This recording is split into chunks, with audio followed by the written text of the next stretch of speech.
Alright there folks, hello there, this is Alan recording another comprehensive Magic the Gathering Arena Draft video. So, we're going to be doing some more Premier Draft Dominaria, and I wasn't too satisfied with the previous draft, so I just decided to restart, but we're just going to do this one and treat it like it was the one I gave up on or something, and hopefully we draft better, because I did try my best for that one, but it just ended up, the pod just ended up very strange, and I couldn't get a very good deck, so just redoing it again, and hopefully we end up somewhere that's good.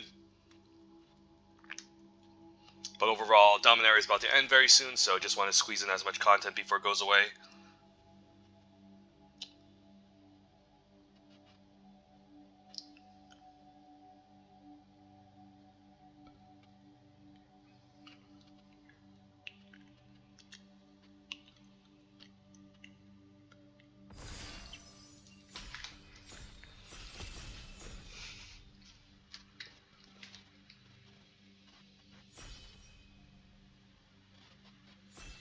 Alrighty then, Pack 1 Pick 1, Premier Draft Dominaria.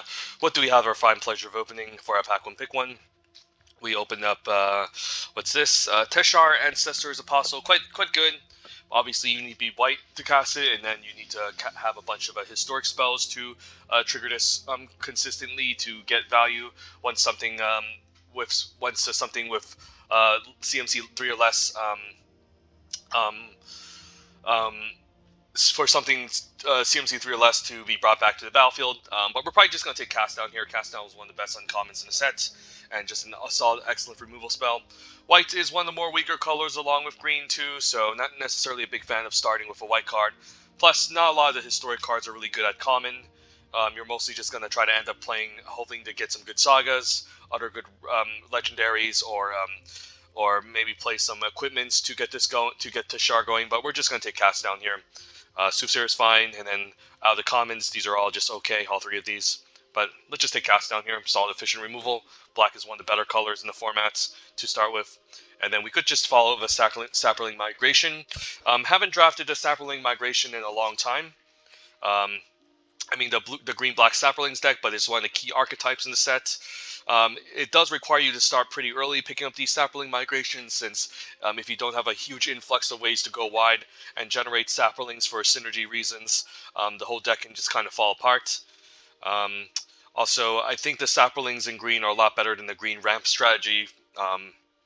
So we're just gonna take Sapperling Migration. There's nothing else too exciting in this pack, to be honest. So we're just gonna take the best card, and maybe we do end up black-green Sapperlings. And as I say that, we get past one of the best uncommons for black-green Sapperlings, or I guess the best uncommon in period. Slimefoot the Stowaway is a mythic uncommon, and definitely honorable to be given a mythic uncommon status rating. So easy pick. If not, Elfame Druid would be pretty nice, since it's a good 2-drop that can help us ramp our kicker spells out, and hopefully we can wield a Soul Salvage or get past one later, so we can recur key cards like Slimefoot. So yeah, Slimefoot, pick 3. So again, haven't drafted the black-green Sapperlings deck in a while, and this is looking quite nice. So easy Slimefoot. How we start out with Teshar, we'd probably still take Sapperling Migration into Slimefoot, but having first picked the Cast Down, knowing that knowing that black is the second best color in the set, and a much more deeper color than white, red, and green, makes me want to just, what was a pretty nice payoff. Alright, so now we have a Memorial to Folly, Baloth Gorger, and an Academy Journey Mage. I highly doubt we'll be moving into Academy Journey Mage territory with our start, so it's either between Memorial to Folly and Baloth Gorger. Both of these are pretty solid.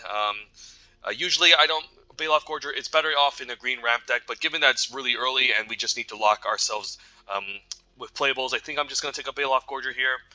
Otherwise, Memorial to Folly could be a nice upgrade over land slots, especially since it can get back one of our key creatures from the yard. But I think it's more important to get the playables over the extra stuff, extra value cards first, so you can at least have an ideal and an optimal setup. Because even if you don't have one of these spell lands, you can still end up in a really good deck if you can solidify things. So Baloth Gorger is nice, 5 mana, 4/4, and then we're probably just going to take Fungal Infection as an overperformer. The best card in this pack is definitely Blessed Light. Sorry, not Blessed Light. I keep mispronouncing it. Blessed Light. But we're still going to take Fungal Infection because it has more synergy with what we're trying to do. And it's a good card.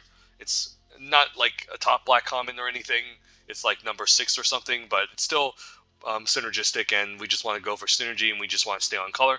So we'll take Fungal, and if we get past another good removal spell in another color, hopefully we can splash it. So let's take Fungal, and Thal Omnivore is going to be at its best in a green-black deck. It could be still fine outside of a green-black deck, but as long as you have things to sack, it's pretty solid.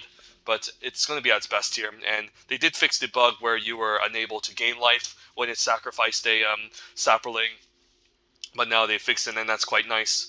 Seen some light white cards too, but again, they're just fine.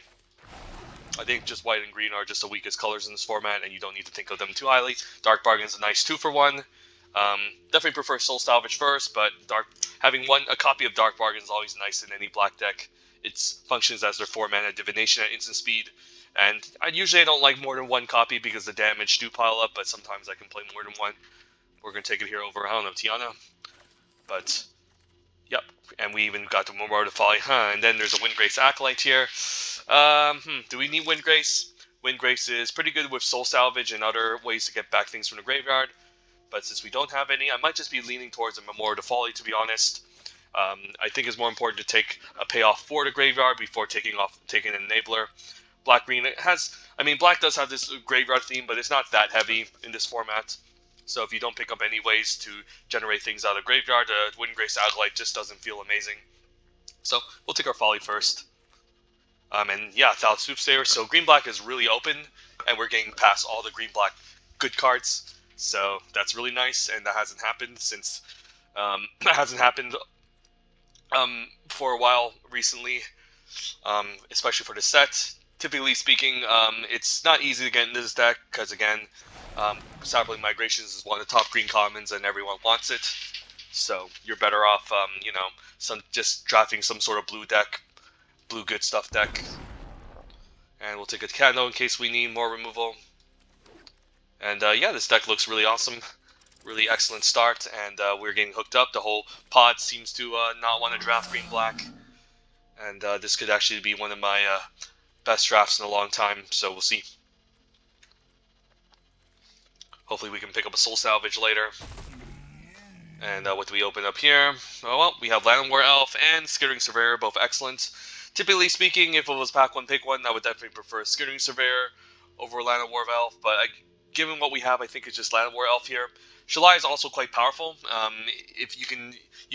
Someone could argue taking Shalai on the off chance that they end up splashing just white for it in a green deck and having the activated ability. But the fixing this format is pretty horrendous unless you have Skittering Surveyor. So it's still more important to pick up Skittering Surveyor first over Shalai if you're in a different color. But pack one, pick one, I would definitely slam Shalai here and try to force the green-white go white deck. But that being said, we're still going to take Llanowar Elves because I don't think we're going to be splashing. Like, Skittering Surveyor is no doubt my second pick and definitely a common I would take over Llanowar Elves pack one, pick one. But when you're already doing what you're trying to do, then you might as well just take the card that's always going to 100% be amazing. And we're just going to take an Eviscerate here. Second Thal Soothsayer is interesting. Not sure if I want that, to be honest, since we could just get stacked with too many 4-drops. Definitely a good card in black-green, but we're still just going to take the efficient removal spell here, being Eviscerate.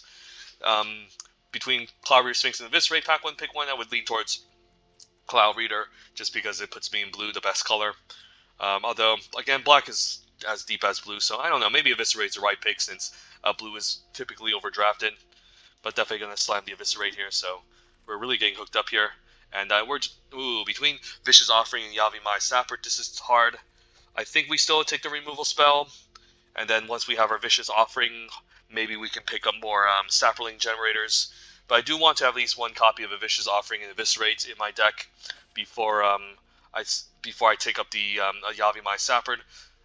I would definitely take Saproling Migration over Vicious Offering, but Yavimai Sapper is fine. It's definitely good, but Deathloom Thal can definitely replace it, and we can pick up one of those later. So let's take a Vicious Offering. It's going to be at its best in this deck anyways. And in case we need some sort of random reach creature, we could just take our Mammoth Spider. Since the biggest weakness of green in this format is dealing with flyers, so it's nice to at least have your first copy of Mammoth Spider even over Crows and Druid, which is a fine 3-drop. And you can later on kick it to gain a ton of life to help you stabilize. But overall, it's not a card I'm excited to play on turn 3 exactly, and it takes a while to get going, so we'll take a Mammoth Spider here. Blink of an Eye, best card in the pack.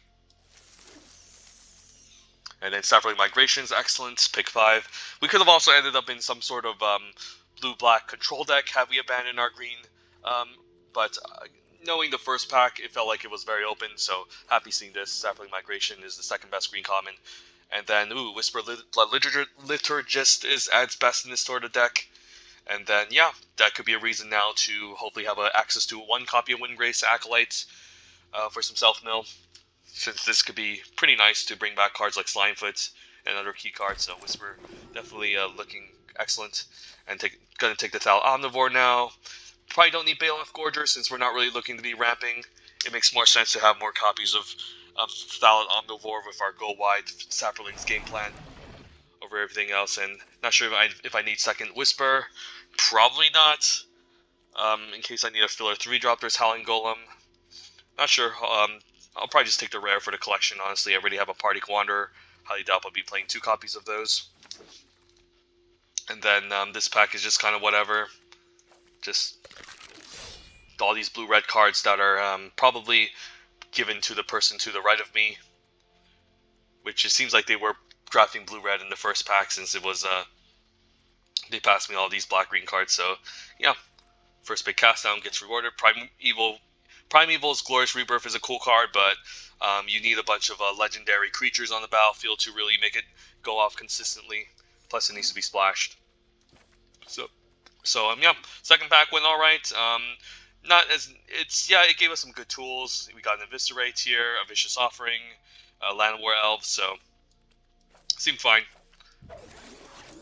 Overall, hopefully the third pack can really conclude this deck. Not nearly as good as our first pack, I have to say, but close enough. And yeah, we'll just take a second Slimefoot, easy slam dunk. Pack 1, pick 1, it's between On Sarah's Wings and Slimefoot, definitely over Cloud Reader Sphinx. I might just take On Sarah's Wings, just a monocolor, although Green-Black Saprolings is one of the best decks in the format. I guess it's the second best according to pros and their rankings, so maybe I would actually take Slimefoot over On Sarah's. White and green are definitely the weakest colors, but On Sarah's Wings is definitely close to Mythic Uncommon. Pretty powerful, and if you look at the stats, it's close. It performs almost as close as a lot of the Mythics and Bombs in the set, so maybe I would still take On Sarah's Wings because it's single color, and it's just a lot powerful, maybe even more powerful than Slimefoot, but definitely gonna first pick Slimefoot out of this pack. And then there is a Thallid Soothsayer here. Could actually just take an Ancient Animus, honestly. It is, again, it's not an amazing removal spell, but when you have double Slimefoot to gain a counter, sometimes it could be alright. I'm not sure if I, again, need the second Thallid Soothsayer. Maybe I do just run a second one. Not sure here. Yeah, Ancient Animus is just not very good. I'm just going to take a second Thallid Soothsayer. We'll see. Although I don't really like them in multiples. Maybe we just do need the random fight spell. Not sure. I'll just take a second one. It's a synergy pick. And then Calico Skin Witch, definitely over Windgrace Acolytes. This is a good 2-drop, and it also helps you grind in the late game because it can make the opponent discard 2 when they are unaware, and you can catch them off guard pretty nicely in the set. Windgrace has, I guess, synergy with Whisper and the land, but that's about it. So just going to take the Calico Skin Witch first over it. And Eviscerate seems good. I wouldn't mind another Memorial. Wouldn't mind maybe speculating on Rona as a splash option in case we get a late Surveyor or even the green-blue dual land that was passed to us, but we're definitely going to take Eviscerate. So, yeah, we got, I guess, now that we didn't take the Ancient Animus, our removal is really good already, so didn't miss out on too much. Alright, we're definitely going to take Soul Salvage here since we already have 2 copies of Eviscerate. We definitely need our first copy, especially to help us grind, since I don't want to rely on just Whisper and the Memorial to get us our creatures back. And this way, if we pick up a late Windgrace Acolytes, it's actually quite decent. So, yeah, let's just take a Soul Salvage over Vicious Offering. Makes a lot of sense. Probably going to take the dual land here. Not sure if I need second Soul Salvage. Probably not. Dual land can help with some fixing, and that's always important. Also, it's 20 gems, so... Yep, seems pretty good. And then, yeah, we just need, how many more playables? We just need 5 more playables, to be fair. So we could just run the Soothsayer, we can run the Baloth Gorger, and take it from there. Or we can even throw in the Blood Tallow Candle if we want to, or I guess we can even throw in the Dark Bargain. How good is the Urza's Tome? Seems fine. It's just a little bit too slow to get going, and you don't really keep the card because you're kind of forced to discard. So yeah, maybe we do play 2 copies of Dark Bargain, given that you know, we're kind of light on playables. Maybe we just try to stack up the 4-drop department as well here, and then maybe we just play a random top end card like our Departed Wanderer and Pharaoh Abomination. Probably lean towards Pharaoh Abomination here over Stronghold over Departed Wanderer. Since we're not really looking to be a trample over for a ton of damage, the fact that this is a bit difficult to deal with is solid. Alright, let's see. We could just throw in the second Pharaoh Abomination or even Partic. Alright, Wind Grace Acolytes was a nice pickup, pick 11, especially for some of our graveyard themes, so that's really nice. Alright, even Rona made it, but we're not splashing for Rona. Good card though, but we just don't have the fixing. So Skittering Surveyor goes to show how powerful Skittering Surveyor can be in this set, but I'm glad I actually took the Land War Elves because we're stacked at 4 and we don't have much ramp, so this looks like an easy 17 land black-green deck. We have a ton of removal, we're looking to grind. Wish we picked up maybe an extra Sapling Migration or even the Deathloom Talents on 3, but couldn't get it. So yeah, this deck looks fine. Lots of ways to grind. We have enough removal that I don't think I need to run Blood Tallow Candle. So we can just take it from here, and then what's our mana base looking like? Favoring black, so we could even just cut a swamp. Add an extra forest, 10 green, 8 black sources should be good. And we have, I guess we need to be heavy black, never mind, I'm an idiot. Alright, let's just add in some black, so 8, 9, 10, 7, 8, so 8 green sources seems fine, given that we're lacking green spells more than black. And we still have 8 green sources, so that's good. So yeah, this seems fine. Let's give this a shot.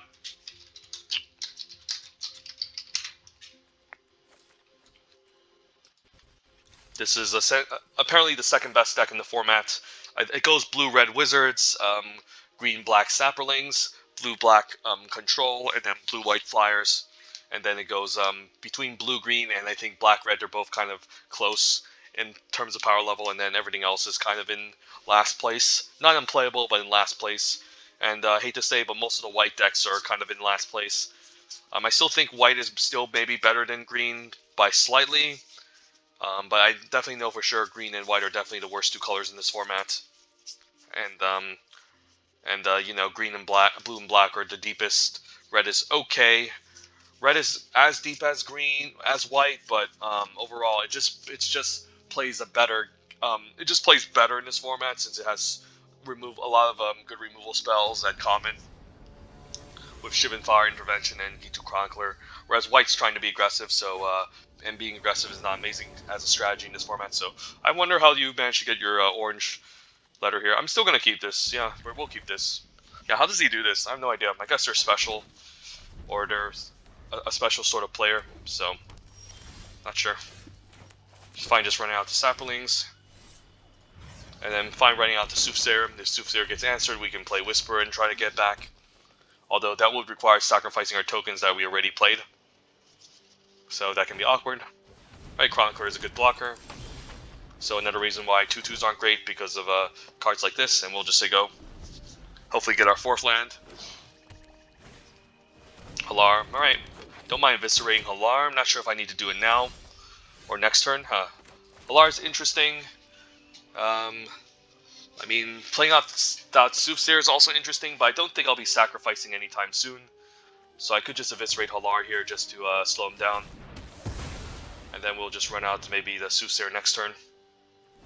Or just run out Acolyte, assuming we get our 5th land. Hopefully no rare. Nope, no rare. Alright, we'll run out our first Soothsayer. If it gets answered, then we'll just run the second one out. Or we can just run out, I don't know. Ooh, Sapling Migration. The opponent's also doing the thing. Right, yeah, I think I just run a second Soothsayer and say go. There's not much else for me to do here, just sit back, relax, and try to win just trying to grind out the late game. And then tap land, I guess is okay, just run out Whisper, just to play all of our stuff. And there's no sweepers I need to be scared of. There is the 9 mana Fight with Fire, but that's 9 mana. So that's going to take a long time to get going. Right, so I could just run out the Mammoth Spider first. Or I guess I can just run out Pharaoh Abomination. So this is fine.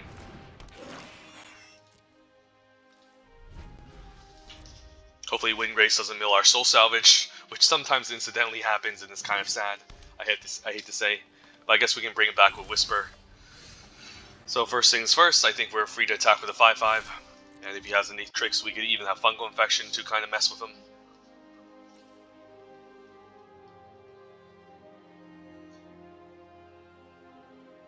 So now, the next question is, Mammoth Spider or Windgrace? There's a chance he could surprise us with double black and bring out a, whatchamacallit, what's that creature called? Calgo. I think it's probably still Mammoth Spider, since it can attack pretty nicely. Whereas if he has red mana, he can just easily shiv into fire away my Windgrace Acolyte, so let's just run out the Mammoth Spider. He's forced to play a second blocker to hold it off, because he only has 4 power as of right now. Alright, Navigator's Compass, so it is a 3-color deck, interesting. Or 4 colors. Or 5, who knows. I don't think this card's unplayable, but it's definitely not in the most amazing fixer, and you have to cut some lands for this, which can be awkward. Yeah, unfortunately I can't save that, so rip. So, opponent splashing white. Alright, hopefully we can get a land so we have the activate ability without Soothsayer. Or just run out the Windgrace, should be okay. Could have also attacked and used Fungal Infection. Might actually do that, actually. Yeah, let's just attack with with these 3.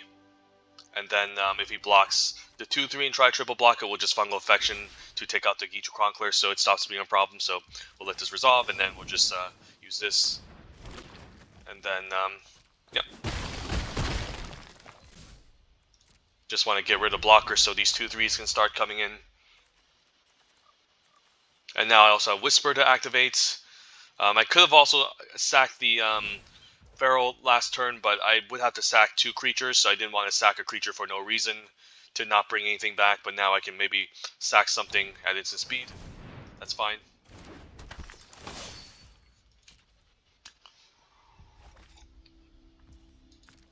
So he's probably holding on to Fight with Fire. We'll say go. And probably fine just running out the Eviscerate here. And then we can even run out of lands if we want to have access to the Soothsayers. Right, opponent's just good gaming. Because, yeah, we were just able to clog up the board, and he just didn't really do much in that match. It's probably due to the awkward mana base, but who knows. I was expecting Daragaz out of nowhere on turn 7 or something, but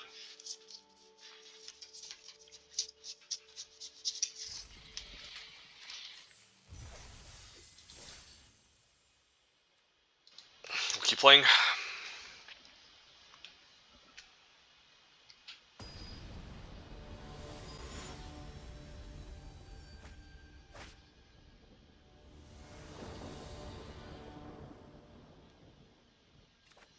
Alright, what's this? We have Land War Elves on turn 1. Could also just play on turn 2, but we'll keep this.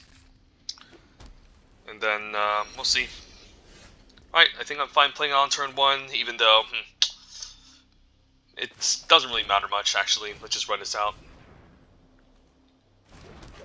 I mean, it could matter if we pick up a 3-drop or even a 2-drop that we want to run out here. And then probably not going to attack with the Land War. I mean, if it eats a Reproach, do I really mind? I actually do, because I need my extra mana to cast a 4-drop, so probably not going to attack into a Gideon's Reproach. And then now probably run out Omnivore, or maybe Soothsayer. Maybe just run out Omnivore. And then we can hopefully get some lands going. If I can attack next turn, and if he has Reproach, then I can sack the Land War Elves. What's this? Can't think of any 4-mana removal in white or green. Quende is fine. I can Vicious Offering that easily. So do I do it now, or just run out of Soothsayer? I guess if I attack and then Yeah, I could just Vicious Offering here, but I don't really get to develop my board as much. If he blocks what happens, then I guess I'm fine.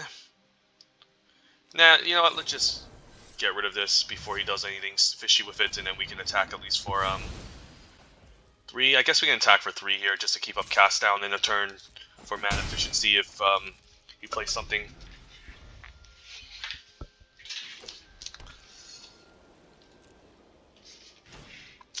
Bellish Marshal can eat a cast down. Hopefully no indestructible, but we still have Eviscerate to deal with it, so he probably has the Adamant Will here. Nope. So probably see a Gideon's Reproach, but I guess I want to cast a Baloth first, and then if there's Gideon's Reproach, then I can stack the Land War Elves. Since I'm locked on double green, I might as well just run this out first main phase, and then we can attack, sack the Elves if he has Reproach. No Reproach? Alright, it's fine.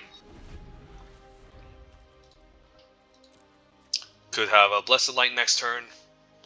I'm also a bit afraid of Urza's Ruinous Blast, but if we can take out of his legendary creatures and he's unable to cast it, then we should be fine. But Talcano is not legendary, which is a historic spell. And if we have access to mana next turn, we can even sack and draw a card. Unfortunately, I can't without Soothsayer, so I think I'm just gonna attack with only Omnivore and Gorger and see what's up. Right, we're just gonna run out the Soothsayer then.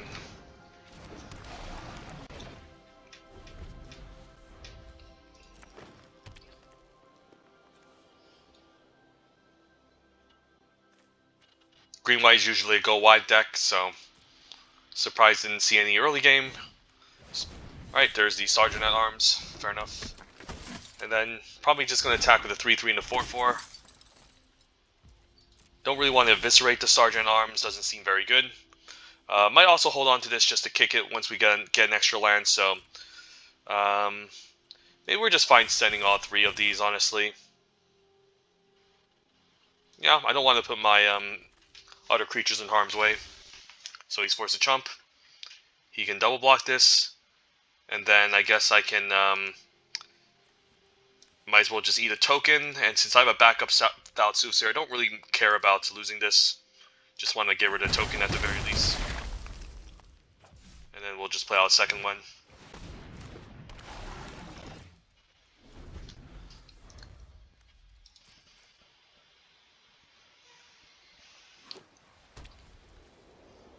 He can activate this at instant speed.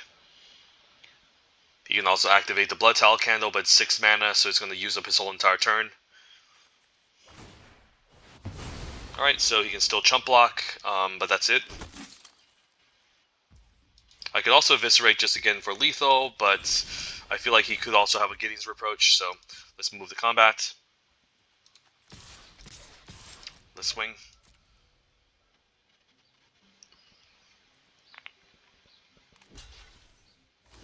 Yeah, he's still forced to jump. Right, fair enough.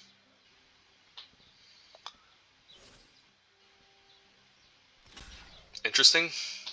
I guess he has a trick here. Alright, we're just gonna assign the Sergeant Arms first. Yeah, opponent needs to chump the Baloth Gorger.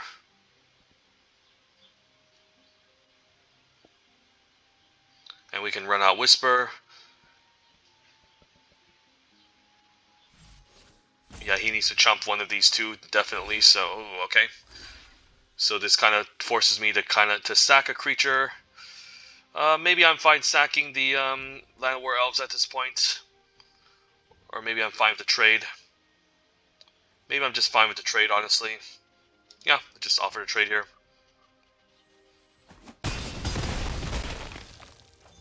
And then we can just run out Whisper.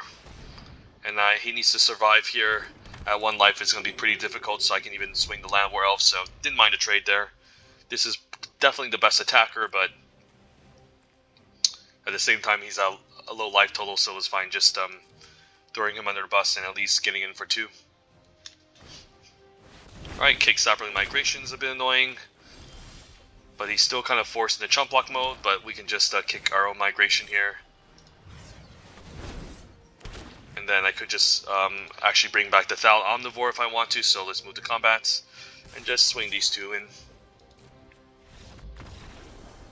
But I can just bring back the Omnivore, bring back the Soothsayer, bring back the Baloth Gorger with Whisper. So Whisper definitely adds best in the black-green Saprolings deck. I don't know if I ever want to play more than one, though. Probably not. But when you have one, it's pretty good already.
No real early game. It could be okay, though, since we're on a play, so I'll try it. Typically speaking, I like to have my early game to curve out into like the Soothsayer and the Blood Liturgist, but on the play I think it's alright, especially with both of our colors. Not sure which one I want to deploy first, but we'll see. The Soothsayers are a little bit awkward too when you don't have any, again, early game or things to stack.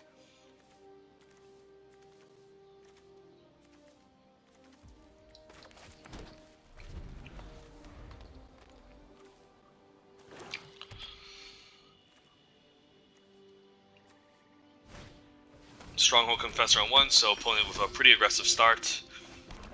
Hopefully I can get a Fungal Infection eventually for this. But 1/1 Menace is not difficult to deal with, and this is at its best in the white black deck anyways, especially on turn 4. So, yep, we're going to take a bit of a beating, 2 at a time. Eviscerate could be okay, but yep, our curve is kind of clunky in this deck, so...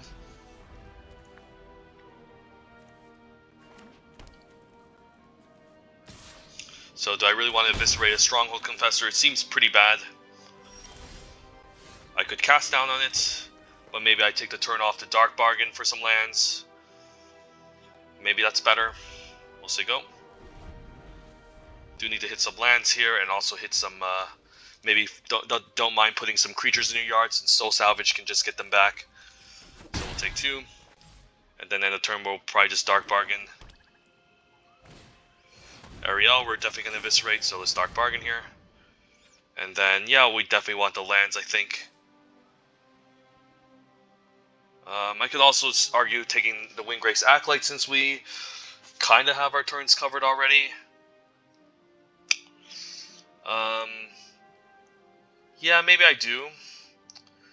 But if I put in a yard, then I can set up a turn where I can cast down and Soul Salvage, but then I can still do it anyways with 5 mana. So maybe I do just take both of these and then lose the land, fall to 10. And then we can definitely want to eviscerate RL ASAP before Chi becomes a problem. I guess with the extra land we could have cast down an Omnivore, but who knows? We can draw the land right now, so we'll see. And Balanced Honor Guard's fine.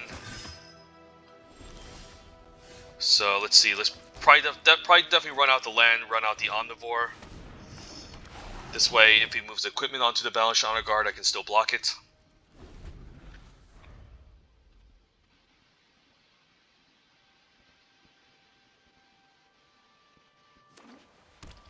Hopefully no Adamant will, otherwise I'll be taking a ton of damage too.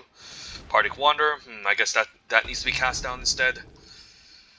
So probably just going to take 2 here and then cast down the Bardic Wander end of turn, since in the long run that's going to be a little bit more difficult to deal with.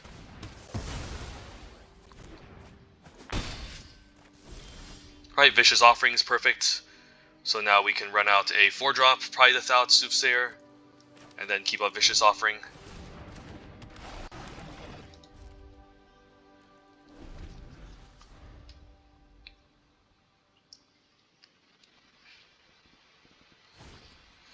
Divest, alright, so he can choose an artifact or creature card, and that player discards the card so he can't target non-creature spells, so yeah, I'll let this resolve.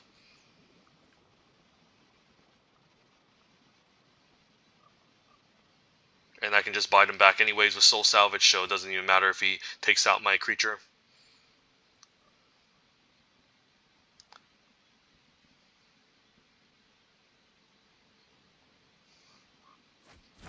Makes sense.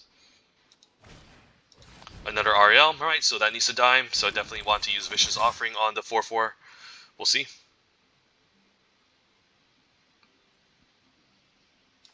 I would love to sack a better creature to do so. I think I'm fine trading for this 3/2. I mean this 4/3. I can also chump for a turn, just take out Ariel, but Banish Honor Guard is going to be a problem.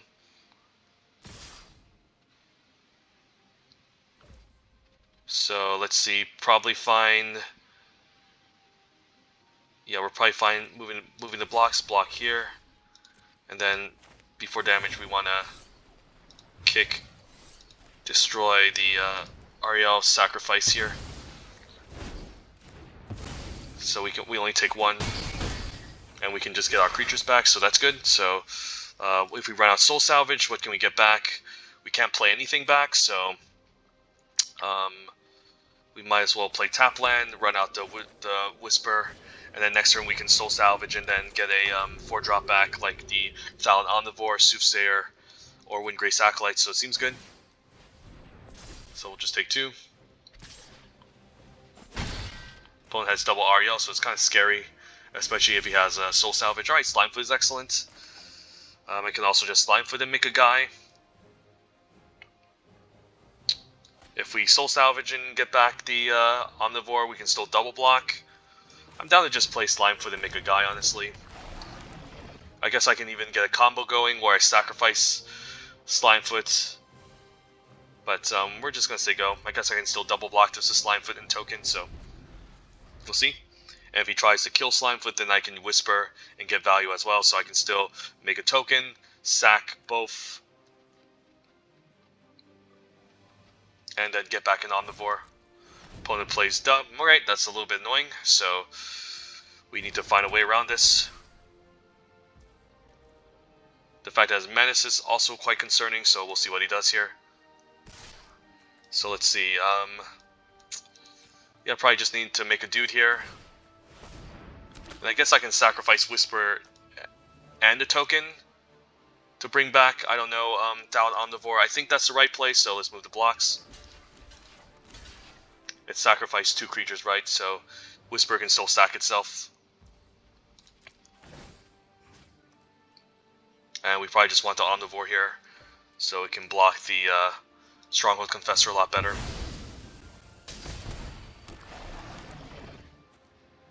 And that can mess him up next turn too. And how much mana do I have? 7, so I can still... So I can't double spell anyways. I could Soul Salvage here, bring back Whisper, bring back something else. I guess I need the extra mana. So I would need the extra mana for Thallid Omnivore to also sack, so we're probably better off just running out the Land War Elves and then say go.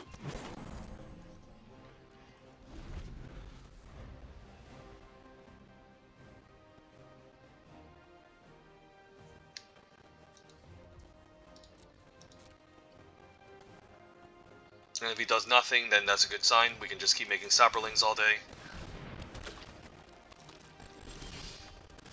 Now I can even run out the Mammoth Spider here. And Soul Salvage. But maybe I'm just better off making tokens all day. I don't have to do anything, honestly. I can even save the soul salvage for the Slimefoot, or I could soul salvage and then just run out Whisper still. But opponent just decides to concede, realizes yeah, that he just can't win. So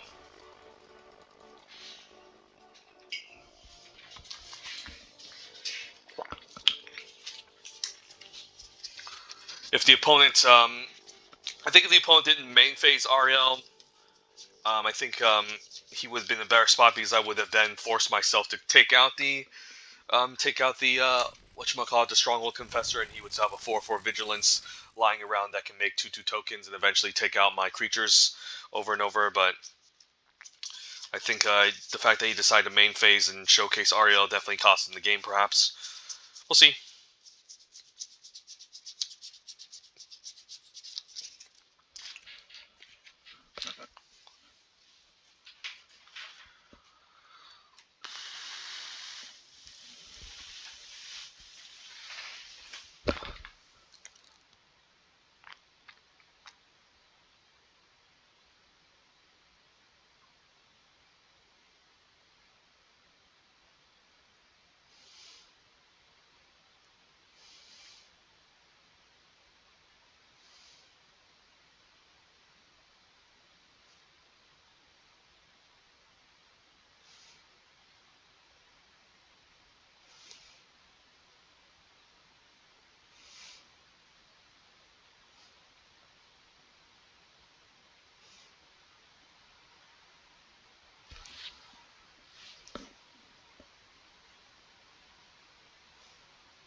Alright, well, we're on the play again with a bunch of 4-drops. I still think we keep it. Rank 24 Mythic, so we can scare the opponent into thinking we are that good. I don't know, but this is a really nice target for Fungal, so that's nice.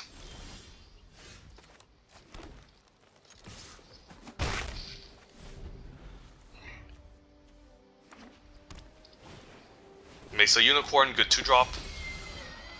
And we do need to hit our 4th land or else we're going to be in trouble, so we'll say go. So yeah, the deck does suffer from needing to hit the 4 drops. I mean, so far we've been doing fine, but we don't really have that much early game going on. So having access to turn 1 Land War Elves is definitely huge. Right, tap land, unfortunately, I guess unless I control Swamp. Right, this is good. And what do I want to throw out here? Probably just run out the Gorger, although if he tries to dub or suit up or something, that can be kind of annoying. I probably want to run out the Thallid Soothsayer, and if he uses Adamant Will, I'd rather have this die than Baloth Gorger, I'm assuming, so we'll just take it from there and hope he doesn't have a dub. If he attacks with both, then he has an Adamant Will, so do I play around that? Probably not, but if he passes the turn, that's a good sign. So we can just start deploying our creatures to stonewall the opponent until we can win the late game. Migration, alright, so green, white, go wide. And then, yeah, we'll just run the Baloth Gorger out, just to have more defense, and then next turn maybe we can Dark Bargain or just deploy Mammoth Spider if we get our 5th land.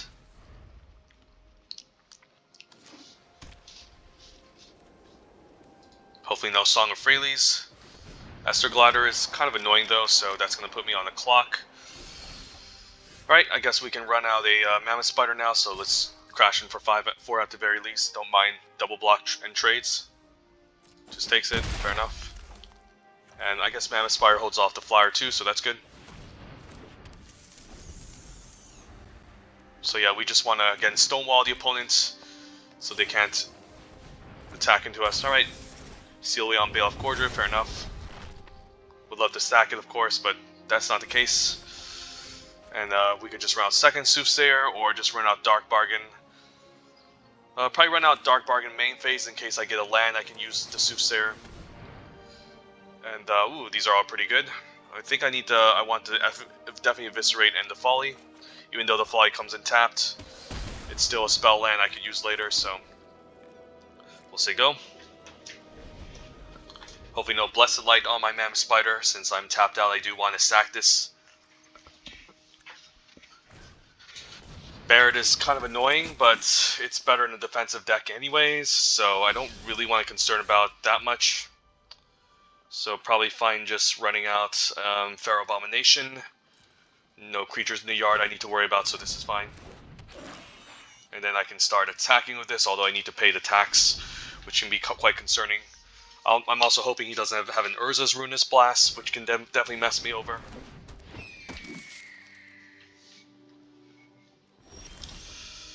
So now what? Probably fine eviscerating and hitting for 5. Yeah, let's get rid of this bear. The tax is kind of unbearable. I guess I could have still attacked and paid the tax, but I think I just need to start crashing through. And then I'm fine if he starts jumping.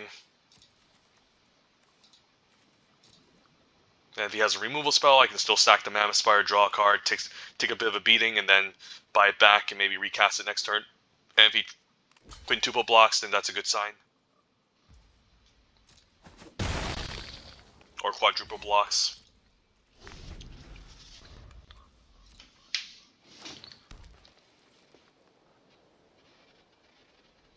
He could even try to power up his Aven Sentry to attack past the Mammoth Spider. But we'll see. We just gotta keep crashing through before he eventually finds something, and he has a Blessed Light, so now we can stack in response. Take a bit of a beating, and then hopefully we can even Soul Salvage back and get back later. Slimefoot's nice, but the opponent has flyers, so we need to definitely try to find an answer to them first. War Elves is nice, so now what? Could just run out Whisper and set something up so we can get back to Mammoth Spider at instant speed. I could Soul Salvage for 1, but that doesn't accomplish much. So I think we run out Whisper. And then I guess we're fine attacking with the Pharaoh.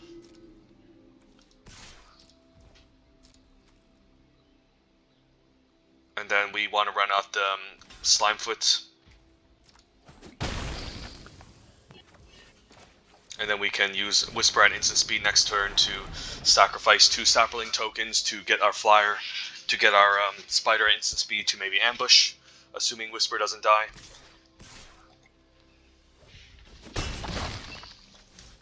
And we'll even get the life gain from Slimefoot. Serra Angel, that's a problem. So I need to find an answer to Serra Angel as well. So let's see, first things first, let's move the combat. Definitely attack with a 5/5.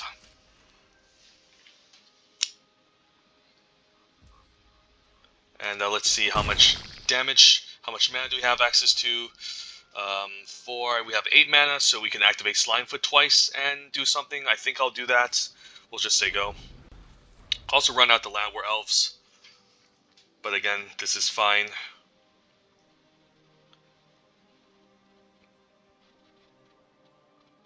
But opponent knows about what I'm trying to do here. I can go up to 8, eat a 3/2, and then take 6 down to 2. Could also have instant speed interaction, which could blow me out. But I think before blocks, we still go for this play. It kind of sucks that we don't have a removal for Serra Angel, because this is a lot of damage. I'm hoping he also just doesn't have any other instant speed shenanigans going on. I guess he could have, yeah, he knows about this, so... Alright, he plays it safe, but we're still gonna bring out the creature here. So let's activate Whisper. Bring back the Mammoth Spider, sacrifice 2 of these. And we can even make a token end of turn, or use Slimefoot, so let's move the block. And if he has a pump spell, then I can still sack it end of turn as well, so we can just kind of go infinite and get this Mammoth Spire over and over again. Sapper's fine.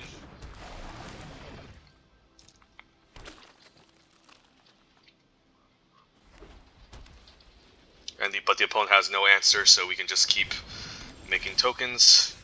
Thal Omnivore is nice.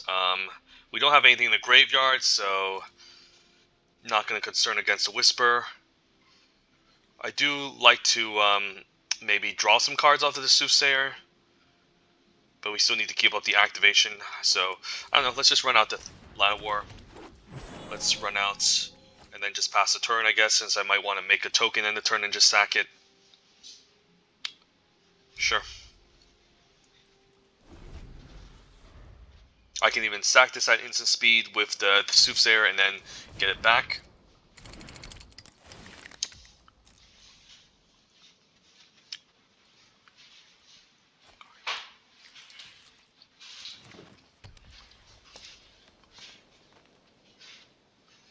Alright, so we're just going to activate this. I should have also maybe attacked with a 5/5, but now we can start sacrificing these tokens to draw cards and drain the opponent.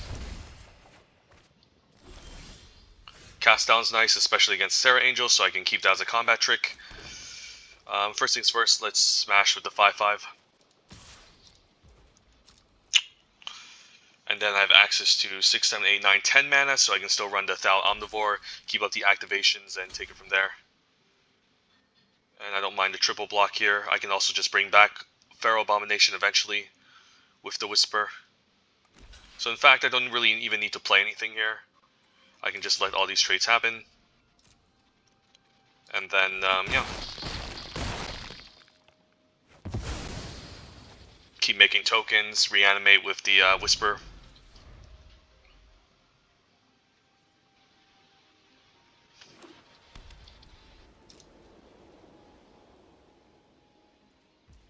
But yeah, this is what happens when you have the combo.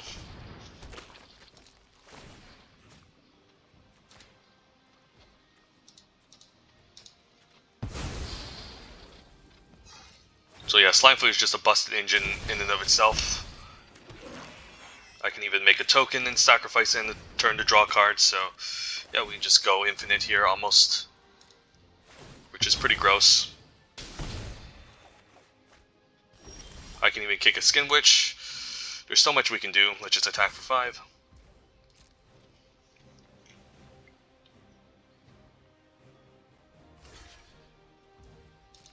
Probably don't need to kick the Skin Witch, honestly. Let's just keep making tokens and draining him. We just sit back with card advantage all day and eventually just win with just Slimefoot.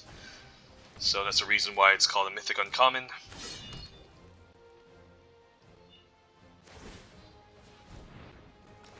Yeah, let's just cast down here. I guess we want to wait until he attacks in case he tries to go all out.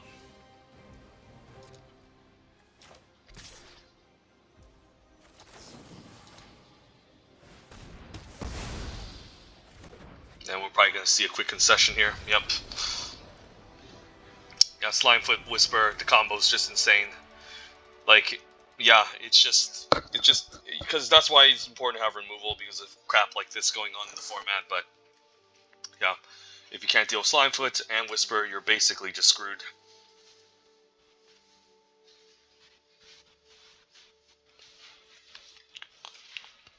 So the second best deck in the format, and we're able to draft it. So, and we're also 3-0 right now, so we're doing really nice. So let's keep continuing.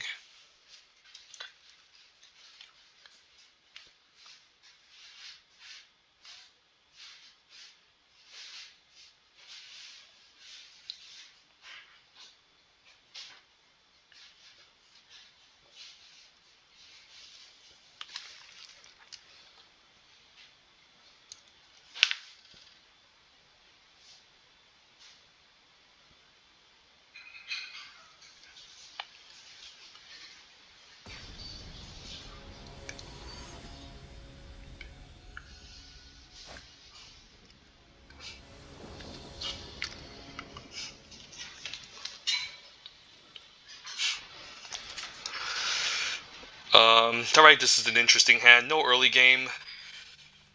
Is this one of those weird hands where I actually just try to keep it still? I mean, opponent's also mulliganing, so alright. I guess it's one of those weird hands.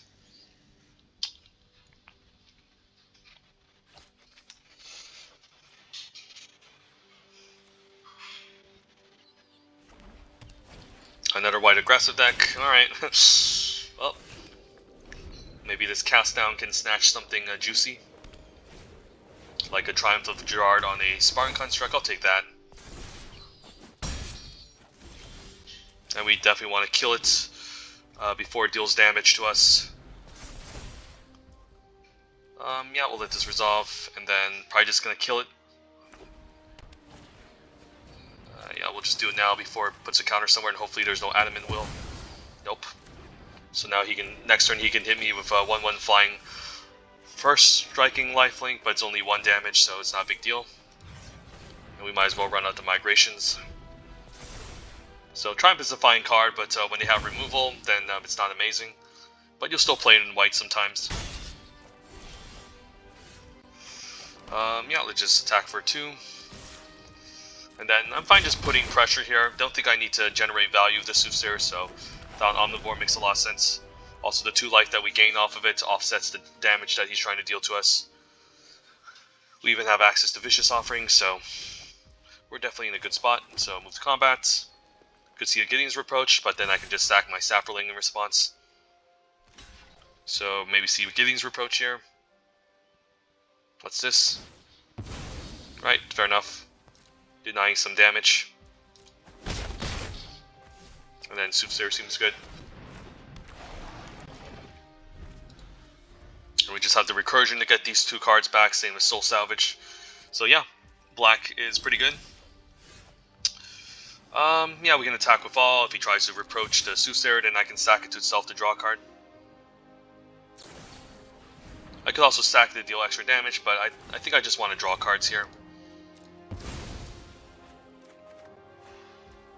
And I can even get it back eventually, so that's fine.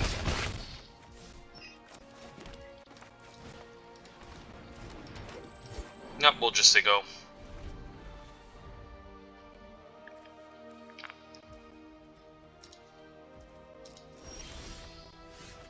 I'll just main phase a Dark Bargain at this point. And then, yeah, probably don't mind, just put this in the graveyard since it's just expensive to cast, and these 2 are obviously have utility, so yeah, let's just swing in the team. And hopefully my computer doesn't freeze this, another Reproach, but we can sacrifice it to deal the extra damage. So yeah, Reproach is a fine removal spell in times, but it's not efficient or reliable. There's just too many ways to blow it out.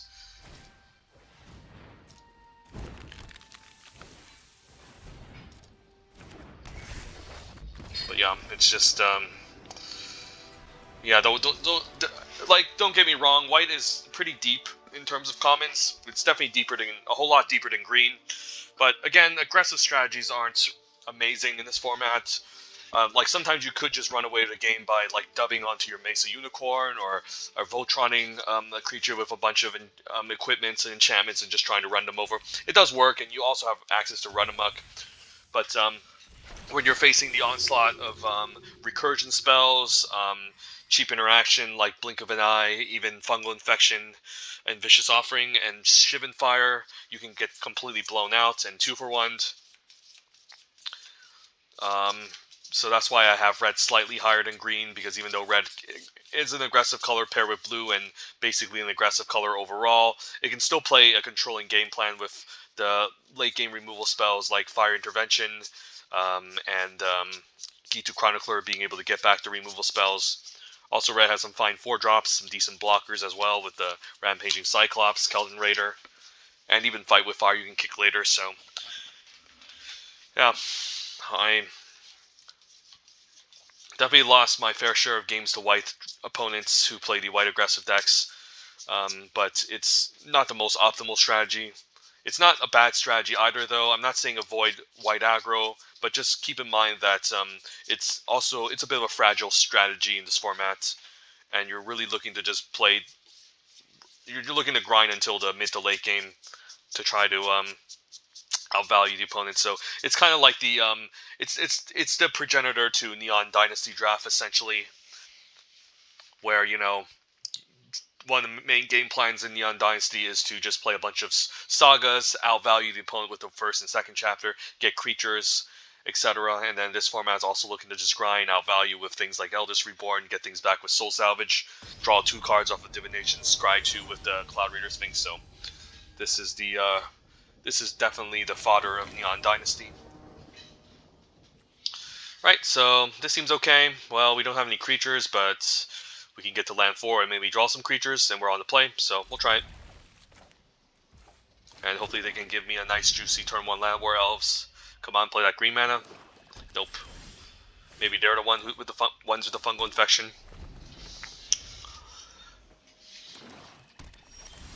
Right, I guess it's just a draw go game.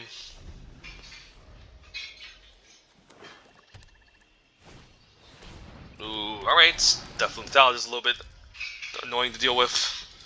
Saproling Migration, we could kick on turn 6, so I'm actually just gonna try to ambush with a fungal infection here. And then just try to kill it, or I could just run out to Sapling, but being able to kick this would be nice, so I'm just gonna say go and attempt to ambush, and if he has his own fungal infection, so be it. Sometimes they do, sometimes they don't, but you might as well get some value. And then hopefully, nope, it worked, so I can take this as a sign that he doesn't have fungal infection, because otherwise he would use it to protect his Deathflint Thallid. Ooh, I guess it's a multicolor deck, makes sense. Because you wouldn't really run this in just a 2-color deck. The fact that he eats up a whole spell slot is a little bit rough. And plus you might have to just cut a land for this, which makes it difficult to hit your land drops and to cast your expensive spells. So it looks like it's black-green Saprolings. Right, hopefully we can kick this on turn 6, but we're just going to round the Windgrace Acolyte here. And milled some pretty decent playables, even milled our Soul Salvage, which, sadly to say, is a card that I definitely want.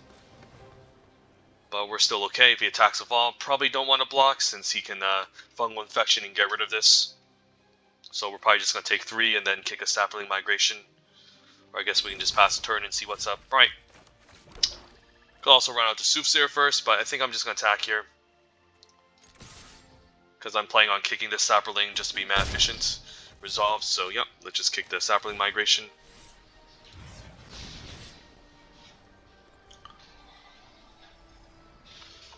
Next turn we can then main phase the Soothsayer. Right, just a Dark Bargain and a turn, fair enough. So opponent's also black-green Saplings, but with a Navigator's Compass for no idea what he's splashing, but we'll see. If he's not splashing anything, I'd be really surprised why they would even main deck this, but again, we'll see.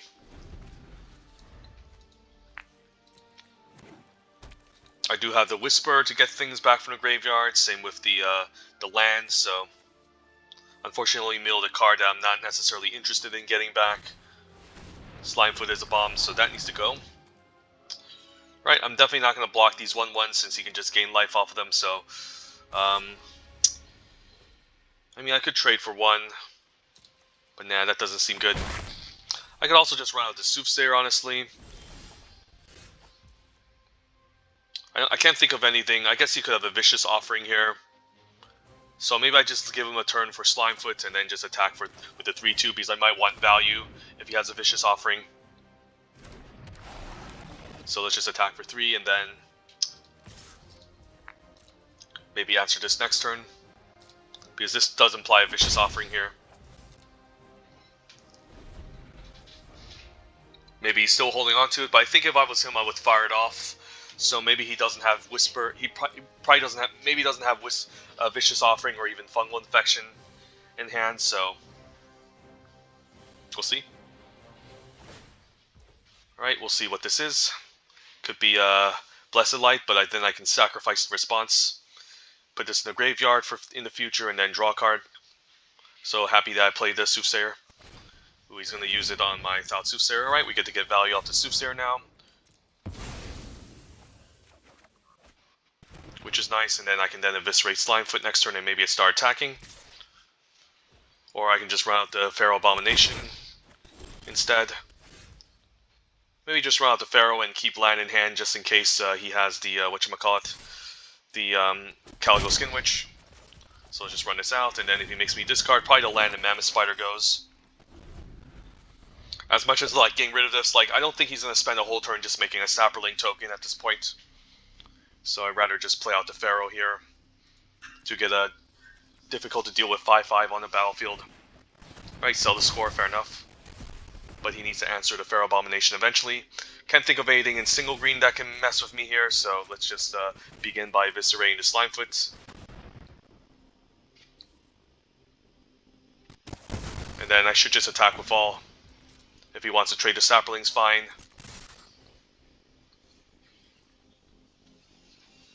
He needs to deal with this 5-5 eventually as well, so...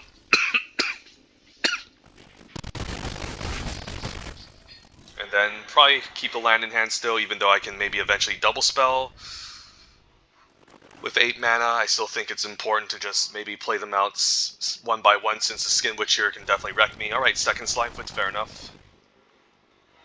So probably just want to kill this one, and then just attack with the Pharaoh Abomination next turn. I could also just attack with the Pharaoh, maybe offer a double block. If he chumps, he does gain a life, so that's kind of annoying. Just get rid of Slimefoot. And let's just attack for 5. And still going to hold on to 2 lands just in case he again has the Skin Witch. And I can't double spell both of these anyway, so let's just keep them both. And then next turn we can run out maybe the Omnivore to start crashing through, so... Hopefully no third Slimefoot. I mean, people get past a lot of crazy things in this format. Hopefully no Soul Salvage as well. Soul Salvage would also be kind of annoying. I guess this could be a Daragaz, Rat Colony. Alright, a bad card. That's a good sign. So I could attack and then 2-for-1 them. I could also just run out Whisper, honestly. Maybe it's fine trading for both of these, honestly. Like, it's not a big deal. And then I can run out Whisper to try to maybe get back the Pharaoh Abomination eventually, or just run out Thal Omnivore as a better attacker. Yeah, let's run out the Whisper. And if he kills Whisper, that's also just fine. And just take it slow. Again, no need to run out my lands. Garna can get back both creatures, fair enough. Right, that's fair enough, but I can also just get back the Pharaoh Abomination eventually anyways. And eventually I'll have my own Slimefoot. So pretty reasonable splash if you're looking to grind.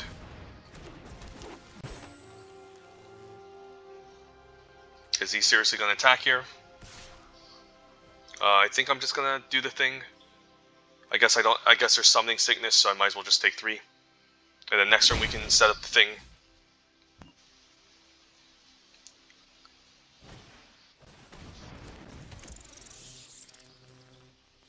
But these are just very medium cards. Alright, Vicious Offering is nice.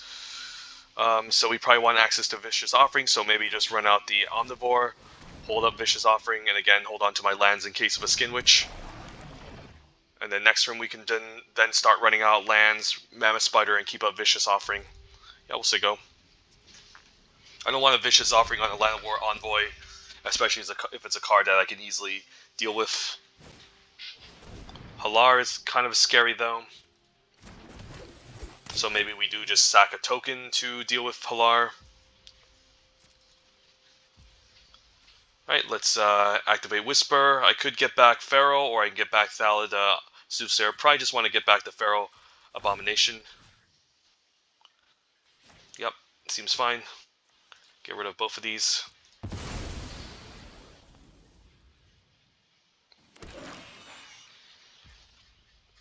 Say go.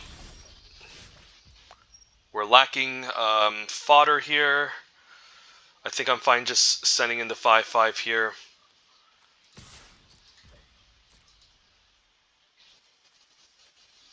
And I'm fine with a double block. I could also Vicious Offering to blow him out. But I mean, I can just get back to Pharaoh Abomination later, so I think it's fine.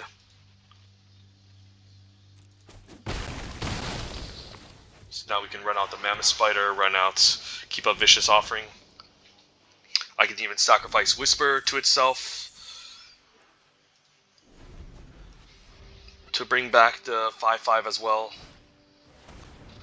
Ooze is okay. I'm just running what he's sandbagging in his hand. It's kind of concerning. Do I want to sack this to bring 5/5? Maybe it is time to do so. Yeah, I guess this is time to do so. Bring this back again, and then I guess I could also just sack, I don't know, the Mammoth Spider instead. It is a good blocker, but maybe I just want the 5/5.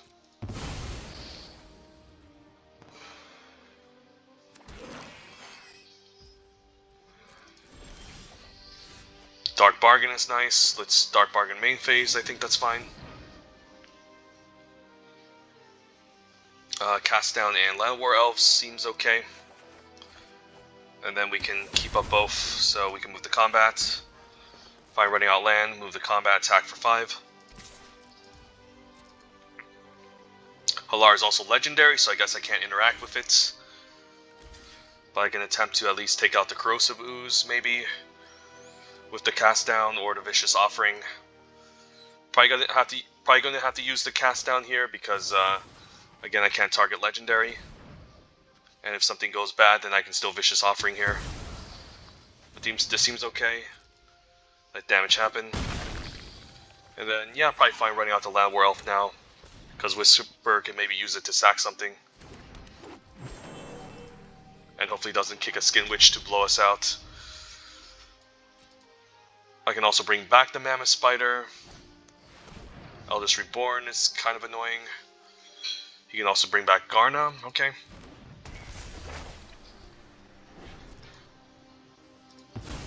Maybe I can kill him quickly. Esther Glider is okay, don't really care about that. Luckily the opponent is running some bad cards here. And we can take advantage of that, so say go. I guess what I can do is I can Vicious Offering to 3/3, put him down to put him down enough. Yeah, he's forced to chump here, so I could just attack with all, to be honest, and I can even use the Vicious Offering on the 3/3, or I should hold on to this maybe for something else. Let's say he blocks the 3/3. I could also kick the Vicious Offering, but let's see. Yeah, nothing exciting to get back. I think we just attack with all. And then he's forced to block the 3/3, then we'll use Vicious Offering to shrink down the Halar. And then we can keep everyone around next turn, so I think I just need to pull the plug on the Vicious Offering here.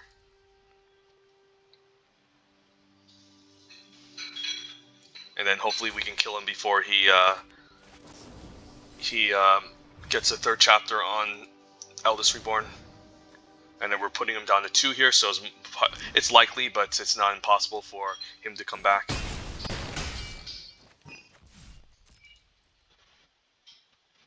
Maybe I should just... Oh no, I played out the land already, so I was thinking I could just ran this out just because I'm going to be forced to discard anyways, but that's fine.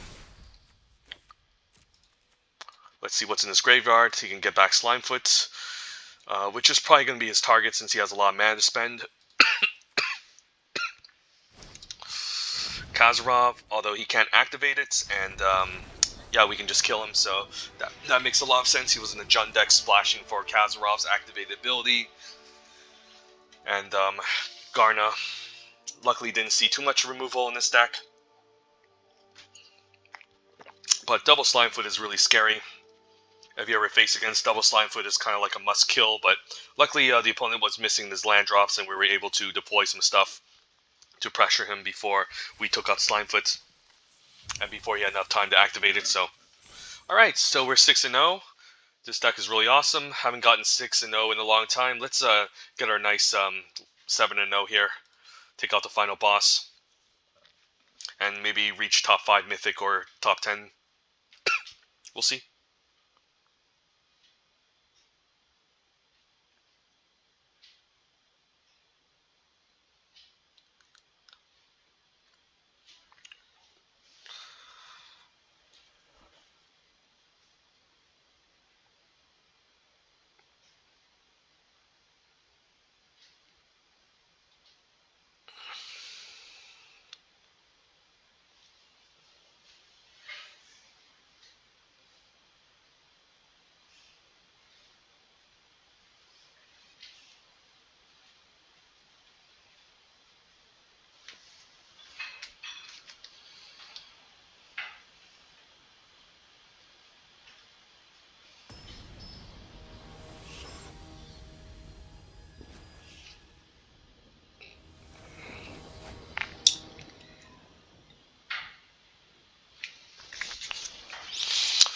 Alright, well, we have a 2-drop, 3-drop, and 4-drop.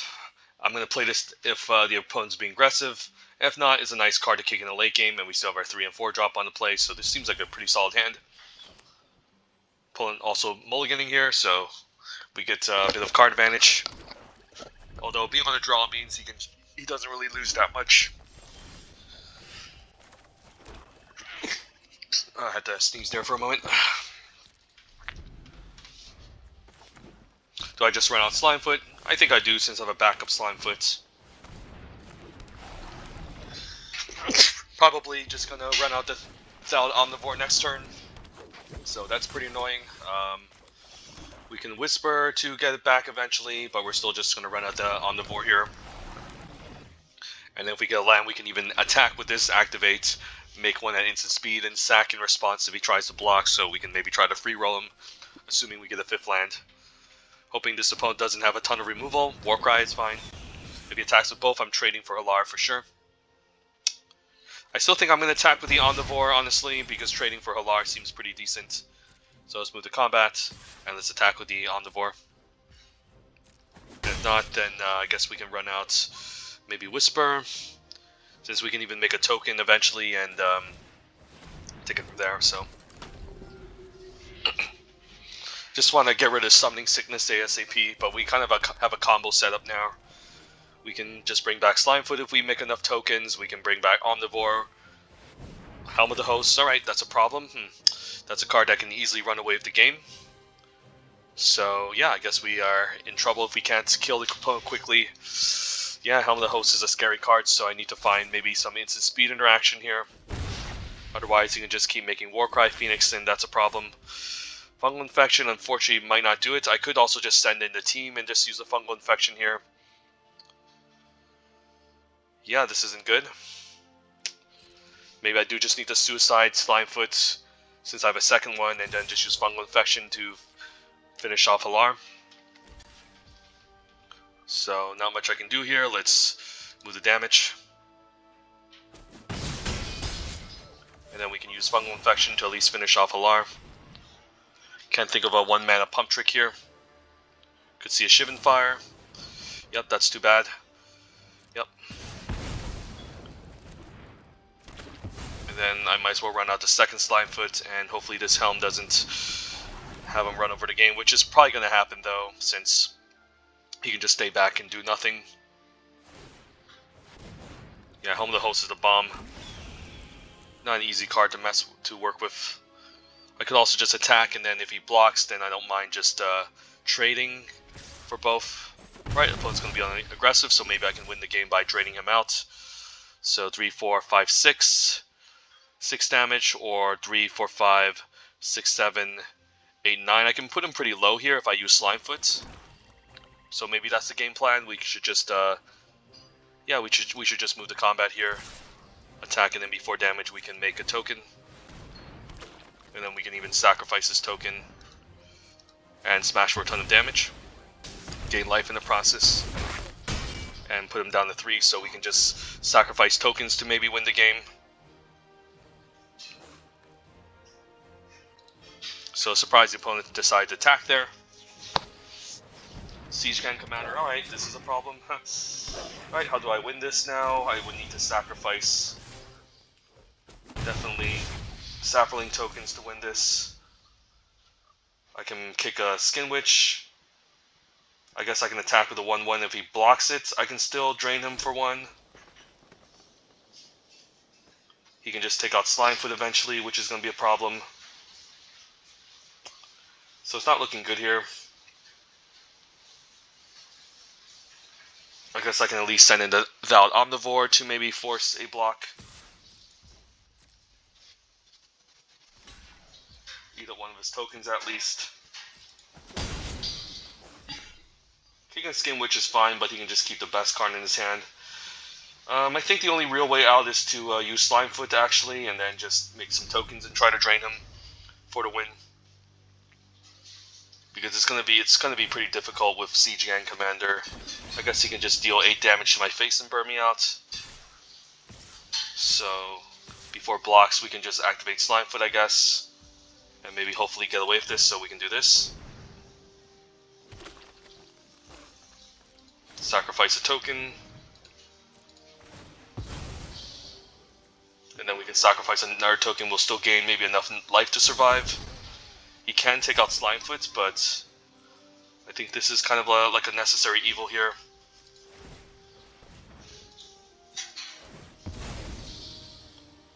So I'm going to go up to 6. I'm going to take 8. He would need to 17. I mean, so he wouldn't, even if he sacrificed all of his goblins, I should be alive still.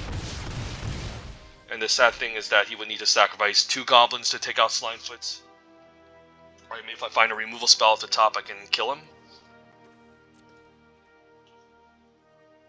So yeah, he needs to throw 2 tokens under the bus here. And then he might just be forced to jump here. He doesn't. Did the opponent just throw away the game? I think he just did. So now what?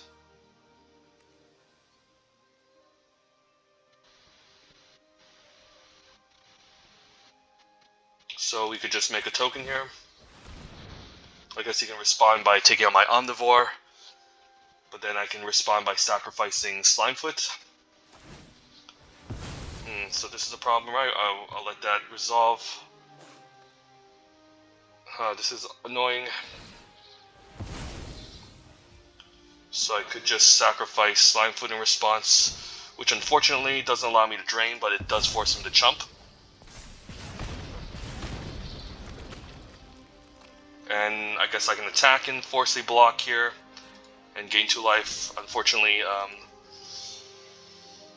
yeah, this is awkward. Alright, I mean, maybe I can find a Soul Salvage to win, but I think I still need to make this play to gain the life and then get rid of that at least. And I guess I'll be taking down 10 down to 1. And if he has a burn spell, I'm dead, so let's see what the opponent has here.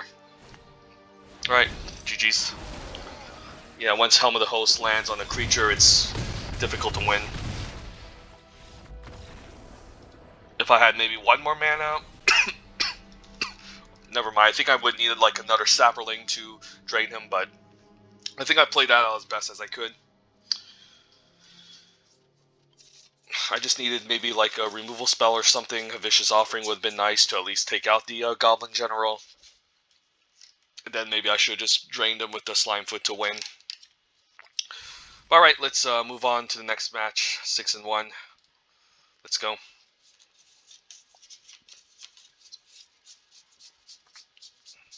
Just need some better top decks, but that game was definitely winnable if I got maybe access to a removal spell to deal with the Goblin Commander the turn it came down. And then I should have still... but it was a really close match.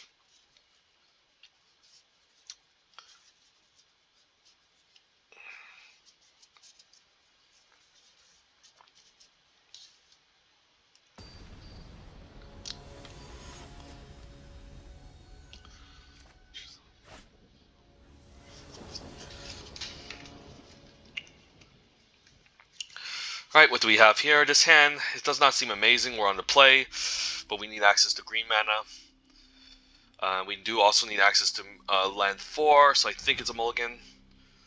Alright, this hand's not amazing either, but I think I'll keep it. And then I think I can afford to bomb a land here. We're still fine running on this out tap to turn 1.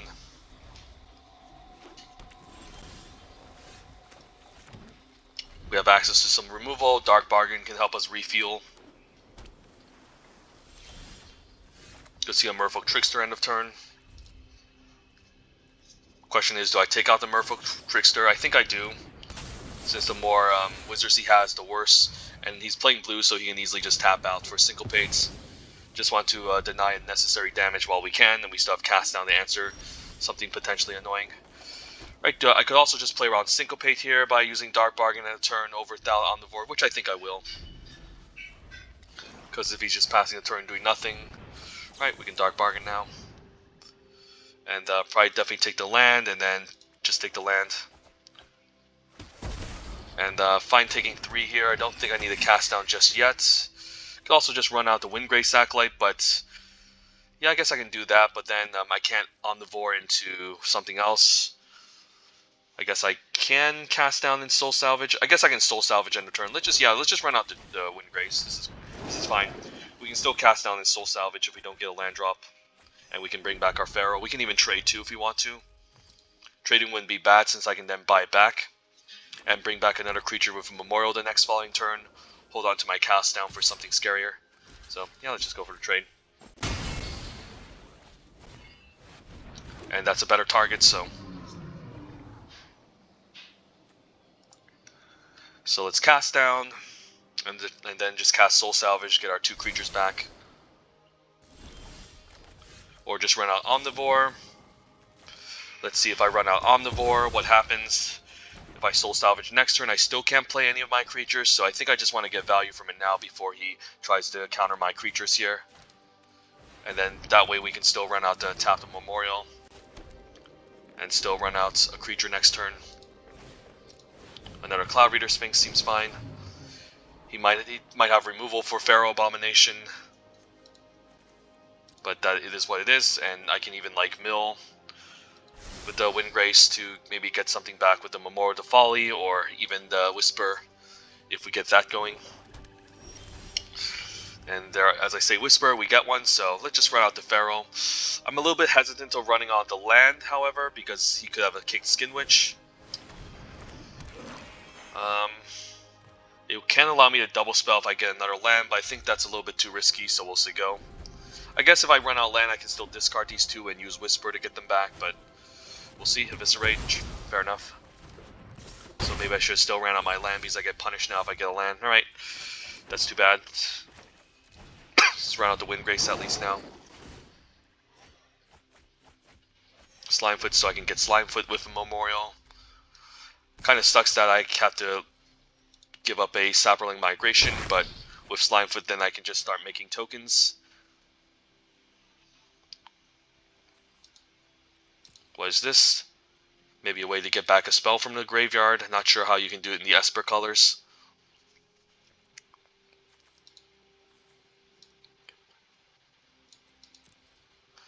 I want to eventually get back Slimefoot, of course. Not sure when.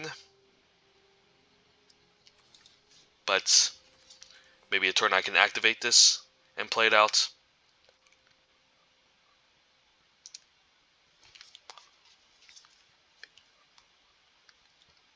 I guess we can double spell next turn too. I guess he can get back his removal spells and then, ooh, we can kick a Skin Witch. That's nice. Really nice top deck. Although he can get back his spells, but I still think we do it. And then I'm fine running out land now. Alright, make him lose 2 creatures is nice. He can get back the Eviscerate and then cast and copy the next following turn. So not sure if I want to even consider running out an extra creature, although now he's playing out a Jin. Alright, this isn't looking good. Opponent's deck seems really scary. So he's just going to kill both of these next turn. So maybe I can run out like a Memorial to Folly, or even use a Memorial to Folly to get back Whisper. Not sure here. This isn't looking good. I guess I can doubt Omnivore, but I'll lose them both. So yeah, the Mirari's Conjecture is a pretty messed up card. And our final opponents are definitely playing scary decks.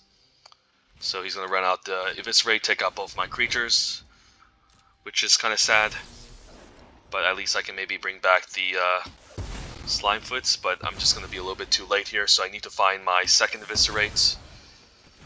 Or one of my copies of Eviscerate to take out this Jin. So before end step, we're going to activate the Memorial. And then we're going to have to bring back, I guess, Slimefoot. And then maybe run out Slimefoot and start making tokens, but it's a little bit too late. I guess I can still run out Slimefoot and make a token, but then I can't Omnivore, so yeah, it's just a little bit too late. Opponent just had too much removal and bombs in his deck, so... Alright. We did play a pretty good game against him, but we need a copy of Eviscerate to take out the Jin. And then I think if we took out the Jin, we definitely would have maybe stabilized that match, since we would have gained a lot of life off of sacrificing the Saproling tokens. Right, couldn't get to 7-0, but I mean, what can you say? We had a really good streak with this, but it might just be over. But hopefully we can at least get 7-2. So let's go. And then maybe run out another game afterwards. Run out another game, and have access to 2 videos for our blue-black Dimir green-black deck, or maybe 2 more wins with our with our with our Dominaria drafts. I mean,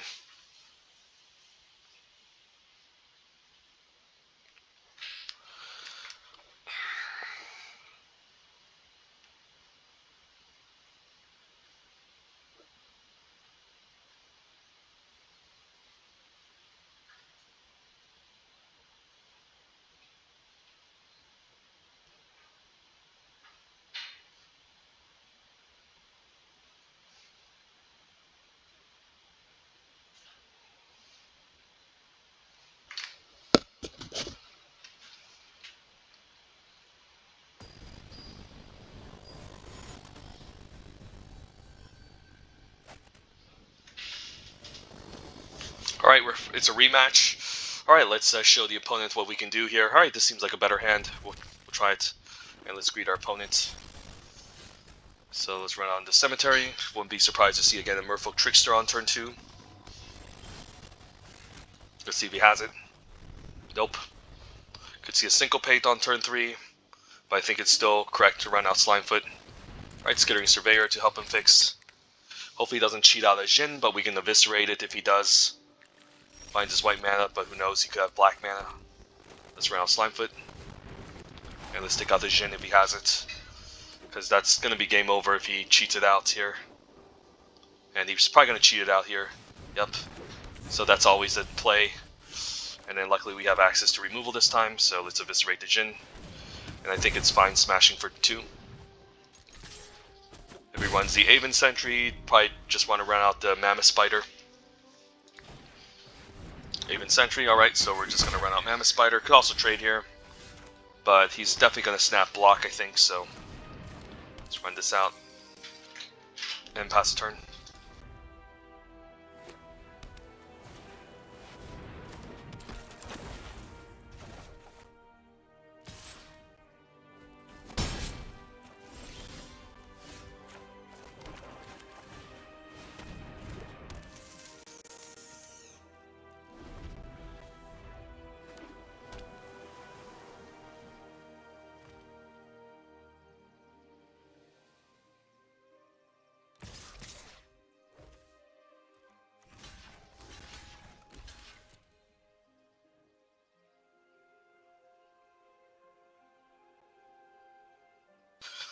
Reason why I'm blocking is because I can just get my creatures back with Soul Salvage.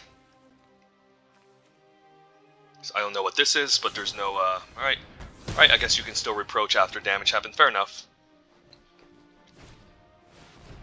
I can just get my stuff back, so it's fine. Ooh, and I can even kick a Skin Witch here, so that's really awesome. So sometimes you just want them to empty your hand and you can get good value off of this, so... Yep, let's get rid of both of his cards. Mirage Conjecture's a bomb, take 3. And then we can even trade for Windgrace, or at least try to eviscerate this, but probably want to save this for something scarier, like a Cloud Reader Sphinx. So let's run out the Windgrace. Hopefully no Syncopate here. Nope. Hopefully no Milling Soul Salvage. Alright, that's fine. And we can even trade the Flyers off. Merfolk Trickster to apply a bit of pressure, seems fair. We can block the 2/2, take 3. And then, yeah, we can just run out, I guess, Dark Bargain. Knight we can trade with, so... Yeah, we can Dark Bargain and play a 3-drop here. Keep a land. And then probably just want to take a Sapling Migration here. Run out land, run out Slimefoot. And then we can do some trades here, and we have some good blocks, so opponent needs some good top decks here.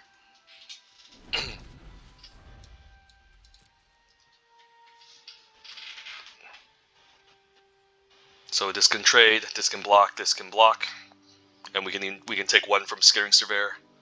You could also have a good top deck here. Opponent's also splashing black, so he can easily miss. We can kick a Sapling Migration if we want to. I could also just Vicious Offering the 3/2, which is probably the right thing to do. Let's just get rid of this now. since we have Eviscerate, and then we can start attacking for 3. Soothsayer can then block. So yeah, let's get our revenge.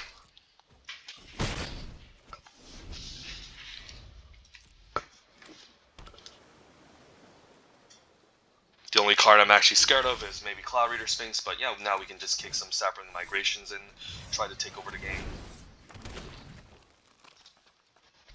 We can start sacking them to Slimefoot as well. So we don't necessarily need to keep kicking them. Alright, Barret is kind of annoying. But I don't mind just paying 1 per turn just to draw. I guess I can even run out Whisper and start bringing back the Feral Abomination. I think I'm fine attacking for 1. For 3, I mean, and paying 1. I could kick another Sapling Migration, but I think, again, I'm just down to run out Whisper. We can even sack with the Soothsayer end of turn, or I can just do it now just to draw a card. I think I will, just because I might need the extra land drop.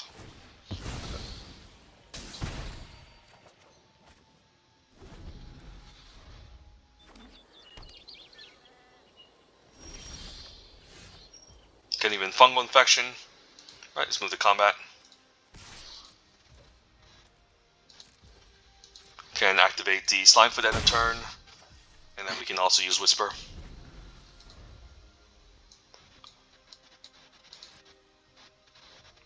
Or we can just make another token. I can even sacrifice Slimefoot to the Whisper. So there's a lot of crazy things you can do when you have Whisper and Slimefoot on the battlefield and Soothsayer. So Cammy Drake we can take out. We can even make the do some other silly things. So yeah, let's just make a Slimefoot. And then we can even sack, or I think we just want to Whisper, right? Whisper getting back Feral should be kind of fun. Sack both of these. I guess he's just dead anyway, so... I mean, I can just drain him out. I mean, there's just good games. I mean, I can also just do a lot of silly things. Yeah. Opponent's just trying to let me play it all out, so... let's just not waste time. And then we can even just reanimate with Slimefoot. And just bring back another Slimefoot. Yeah, I think the opponent's seen enough, so, yeah.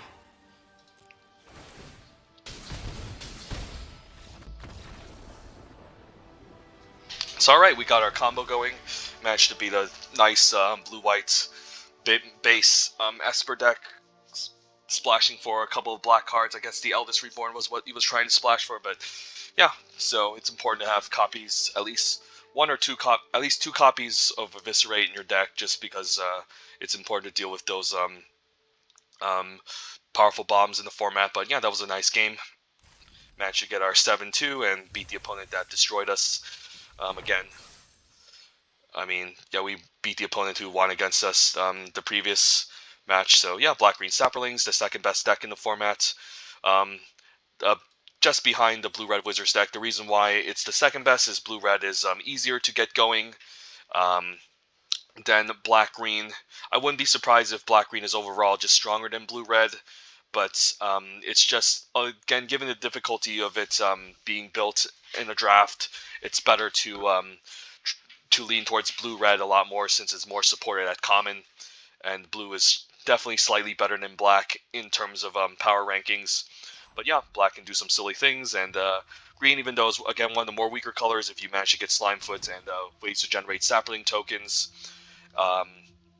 and just get some good green goblins overall, you're just going to have a very good Black and Green Sapperlings deck. But most of the time, you're just going to be heavily slanted towards Black a lot more, since the Black commons are a lot deeper than the green ones. Since after Land War Elves and Sapperling Migration, I guess there's like Grow from the Ashes, but even then, it's not all that amazing in the Black-Green Sapperlings deck. Yavi Mai Sappert and then Baloth Gorger. Green just tends to fall apart for the most part. But in Black, Black just runs so deep. You have Fungal Infection, which is not even a top Black common, but still an overperformer. Skin Witch also I wouldn't really count as a top Black common, but it's still like number 4, which is still very solid and won us the game in the last one because we managed to make them discard 2 in the late game. Vicious Offering, the second best black common, has a good removal spell. Even Soul Salvage to grind. Dark Bargain to also generate card advantage. Eviscerate has excellent removal. And even Thou Omnivore is excellent in, mostly going to be as best in black-green, but you'll still play it in a blue-black control deck or even red-black, since sometimes you can pick up the Deathbloom Thallid, which can synergize well with it. Acolyte also to fill the graveyard. So yeah, black is pretty deep along with blue. Blue slightly better, so again lean towards blue more, and blue-red more since it's easier to get going at common. But black-green definitely shines as the second best deck in the format, according to stats and according to a lot of pros. But yeah, not bad black-green Saprolings deck. We definitely have a huge problem with our 4-drop department and not a ton of ramp. I still think we had to just play this out since there was nothing else in the sideboard that I wanted to play. And then, we didn't have too many games where we had to turn 1 Llanowar, except like one of them, and it did a lot of work, but we still managed to survive until turn 4, which was our turns which is the turn where we can actually start getting our engines going. Or at least if we're able to survive past turn 4 and turn 5, we were able to take over the game. And given that this is a slow format, which aggression is not at its best, given the plethora of cheap interaction and good early game blockers, and even Sapling Migration holding off the 1 toughness creatures, we were just given enough time to, again, assemble our engines with Slimefoot, Whisper, Blood Liturgist, Thallid Soothsayer, and Soul Salvage. We were able to just take over the game. So, yeah, there we go. Black-green Saprolings, great deck. So let's collect our prize. And then hopefully we can get the top 10 Mythic, because I'm just going to do another Dominaria draft, but this one was really awesome. Gotta do it before this awesome set goes away. And yeah, let's fire off another one. So blue-red, black-green, blue-black, blue-white, the top decks in the format. To a lesser extent, the tier 2 decks will be like blue-green and black-red. I guess blue-white I would still maybe put on the top of tier 2, but definitely for sure the Grixis colors are the best in this format, and it should definitely be blue-red as number 1, black-green as number 2, and blue-black as number 3. So yeah, let's begin. Hit the ready, and let's draft some more awesome Dominaria here.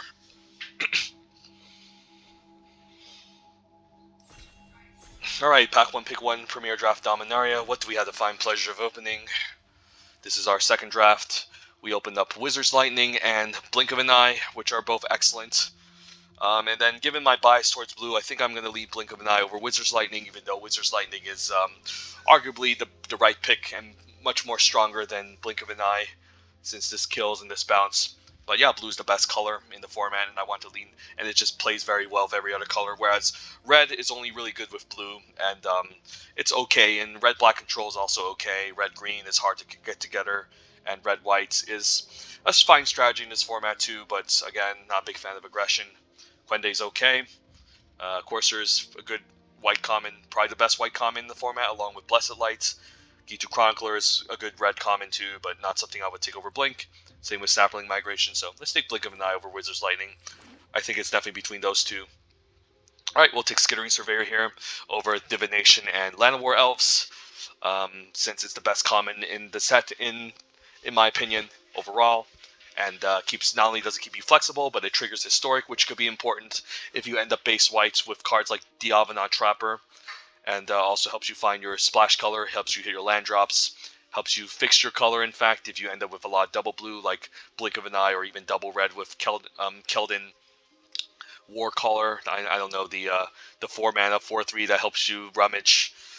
So we'll take Skittering Surveyor. If this wasn't in his pack, I would take Divination here just to lock myself in blue, but definitely going to take Skittering Surveyor here, just because it's early and keeps me open.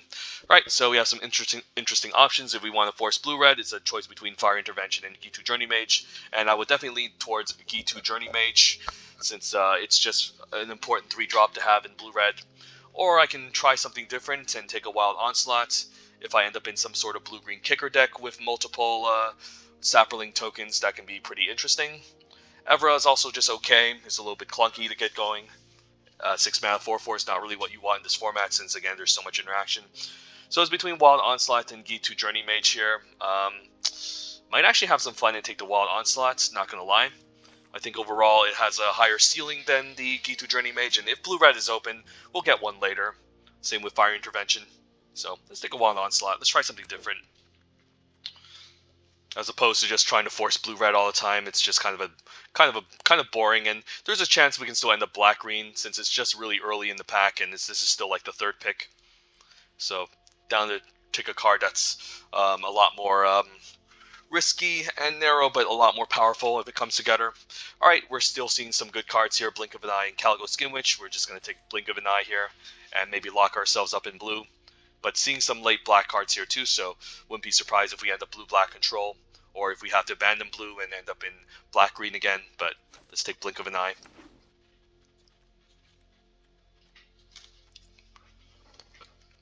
And who knows, maybe we end up drafting blue-green, haven't drafted that in a long time, and that's a really fun deck to be in.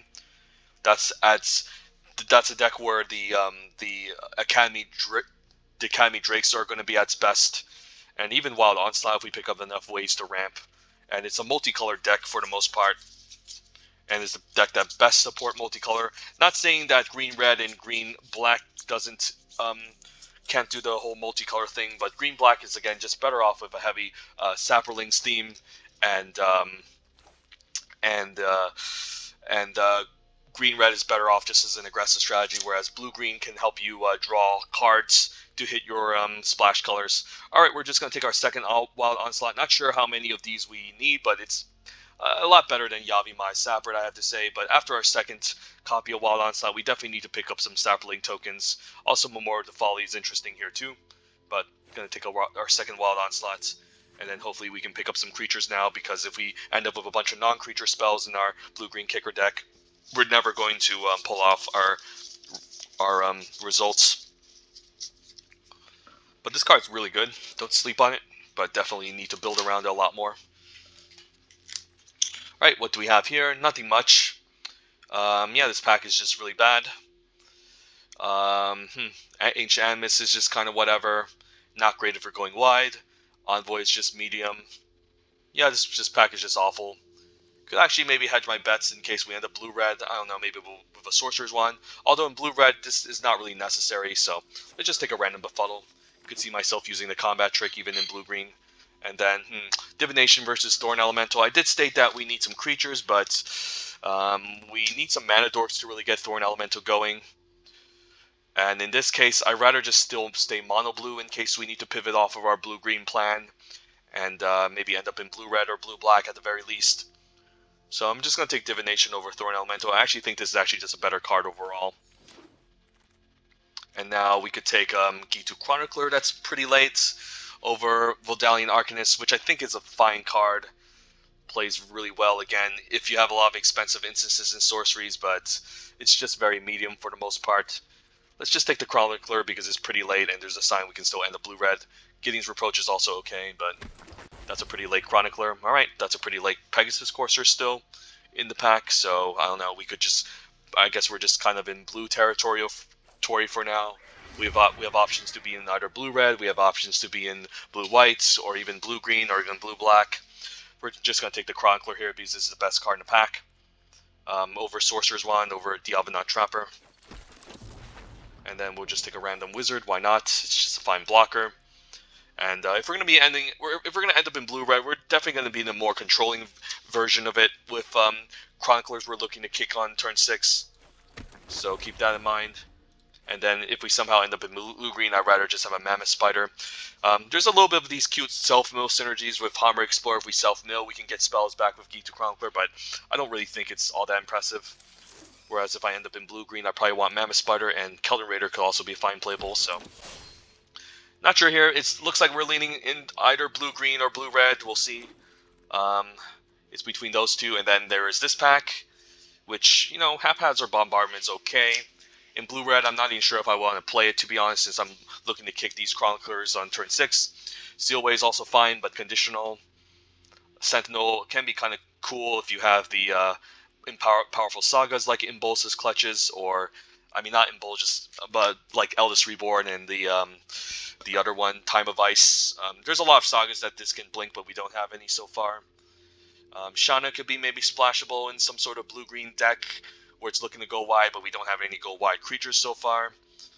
I guess we're just looking at Syncopate here over a Journey Mage, which we could maybe wheel, or even over, I don't know, something else, potentially. I'll take a single page just to keep me in mono blue. I think it's actually just better than Bombardment. Overall, not a very exciting pack, but Syncopate will always make the cut.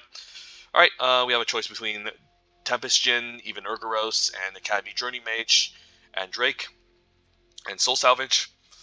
So between all of these cards, I think we're looking at Tempest Djinn and Academy Journey Mage the most. I think it's just Journey Mage. Tempest Djinn, don't get me wrong, is a good card, but very difficult to cast. We do have a Scaring Surveyor to go along with it, but having the triple blue, having to cast this exactly with the triple blue can be a little bit rough, especially if we're looking to kick Ghitu Chroniclers with double red. So it's definitely a blue card here, and I think I'm just going to take Journey Mage here. It's always just good by itself, and doesn't require a very restrictive mana base. Even with Scaring Surveyor, it's kind of risky. So let's just take a Journey Mage here. And then maybe just force blue-red as we see a Shivan Fire versus Goblin Barrage. Probably just take Shivan Fire. It's just more flexible. Sometimes we don't have any cheap interaction as well to deal with early game creatures, so Shivan Fire being a good early game removal spell and a decent late game removal spell is better than Goblin Barrage, I think. Over not much else here. There's Warlord Rada, which is a good card if you do end up somehow in green-red, and Goblin Barrage would be my second pick here, but again, it's kind of clunky on 4. And I just want to access to removal immediately sometimes, so we'll take Shivan Fire. So maybe our red-green plan isn't going to work since there's a late Fire Fist Adept. So blue-red looks like it's open. I mean, not red-green, but blue-green plan doesn't seem like it's going to work out. So hedged towards it, but, didn't pan out. Could have gotten at least one Journey Mage, blue-red Journey Mage, but maybe we can pick up one of those later. Well, we're definitely going to take Fire Fist Adept here if we're going to be this heavy Wizards deck. It's nice. Since it's a nice 2-for-1 over Chronicler over Warlord's Fury. Let's take a Fire Fist Adept here. And then this pack is just kind of whatever. The best card is like Vicious Offering. Probably don't want to take a second Scholar. What else is there? I mean, there's like Blood Talokando, but that's just so expensive. I guess there's a chance we still end up blue-green. Highly doubt we're going to end up in blue-black anytime soon, so I'm just going to take a Baloth Gorger here. But there's really nothing I want in that pack. And I guess if we still end up blue-green, there's a Yavimai Sapper, which I wouldn't mind access to. So blue-green is still on the menu, but it's more likely we just end up blue-red. Arcanist could be nice for Blink of an Eye, but overall we just don't have that much expensive instances. I guess we just take Fire Intervention here, just as a fine 5-drop we need. Since it does look like red is really open. Wow, another Ghitu Chronicler. Alright, so it seems like we're setting up for a much more controlling variant of the blue-red deck, and that's okay. Usually blue-red tends to be more aggressive, but it's also kind of mid-rangey, so it can be a little bit aggressive sometimes. I mean, controlling sometimes, although I don't want Sentinel in this deck. Run Amok is also just kind of iffy. I mean, we could still be an aggressive version of the blue-red deck if we pick up more of these, the 1-drops, the Ghitu Lava Runners in the next pack, so you never know. Wow, late Tempest Djinn. Right, definitely a slam dunk over Run Amok. And it's not bad even with a Scaring Surveyor in a 2-color deck, so seems good. So we can kick these on 6 if we want. We can even just play 1 copy or 2, depending on the deck. The double red isn't easy with Kellan Raider and Tempest Djinn, so these two are a bit of a non-bow of each other. But maybe we can work it out. But blue-red looks very open. Blue-green also looks fine, but we don't have many ways to go wide to make tokens. So we'll take up a Dalian Arcanist here. I don't think I need a second Kellan Raider. Yeah, seems fine. We do need some early game Wizards, which we don't have access to except the Ghitu Chroniclers, and we have a Kellan Raider already, so... Alright, blue-red is the way to go. Blue-red control, blue-red mid-range, we'll see. Just need some sort of game plan, to be honest. It looks like the game plan might just be to grind the opponent out and then just play some flyers to help close out the game. But we'll see. Hopefully we can pick up some Cloud Raider Sphinxes and whatnot. Tatiova is pretty busted. I mean, maybe we don't want Tatiova in this deck since we're mainly primarily looking to splash with Tempest, trying to fix for Tempest Djinn and the Kellan Raider. Pack 1, pick 1 is a slam dunk Tatiova, but I think this deck probably just wants a second Divination overall.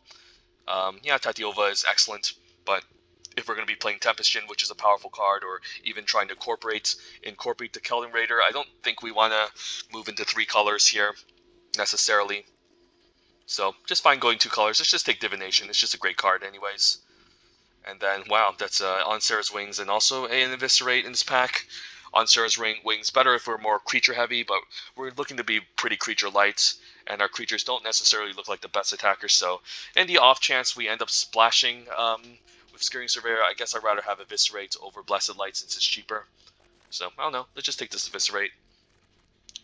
Alright, Icy Manipulator is excellent, even though it's not instant or sorcery. It's just a mythic uncommon, one of the best uncommons in the set, in fact. I would still take Impulse's Clutches over it, but Icy Manipulator is close. So we'll take it here, and fits well of our control deck. Alright, I guess if we're going to be a control deck, we don't mind just playing all these Chroniclers just to try to outgrind the opponent. So we probably don't need these Arcanist here. I'm also not looking to attack all the time with the Juggernaut, so yeah, this could just be this insane milling Ghitu Chroniclers deck that's looking to just recur spells over and over. So it's a weird deck, but overall we'll try to make it happen. Who knows? I guess now we can self-mill ourselves to get value. Journey Mage looks good over whatever. Opt, I guess, would be my second pick out of that pack. So, yeah, this is an interesting deck. We can just bounce with the Journey Mages. Could use some extra flyers, too, to help close out the game. Maybe.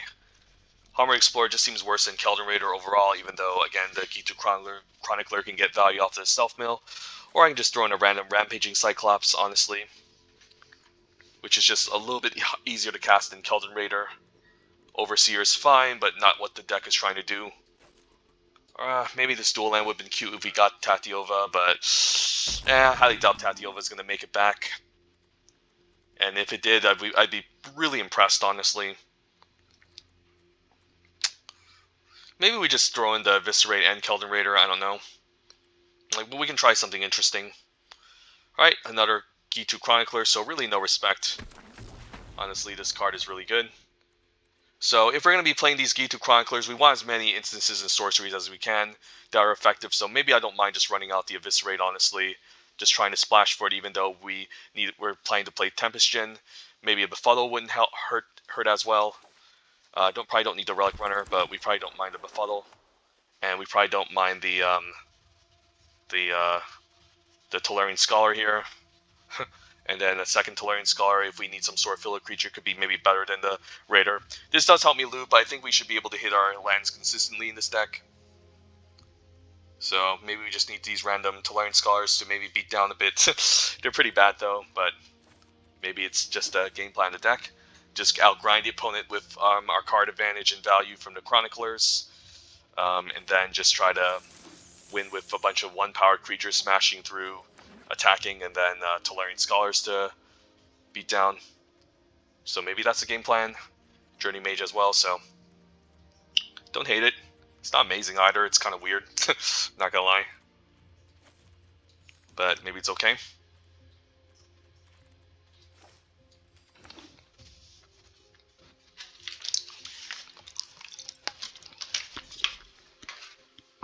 I can also just cut a Chronicler.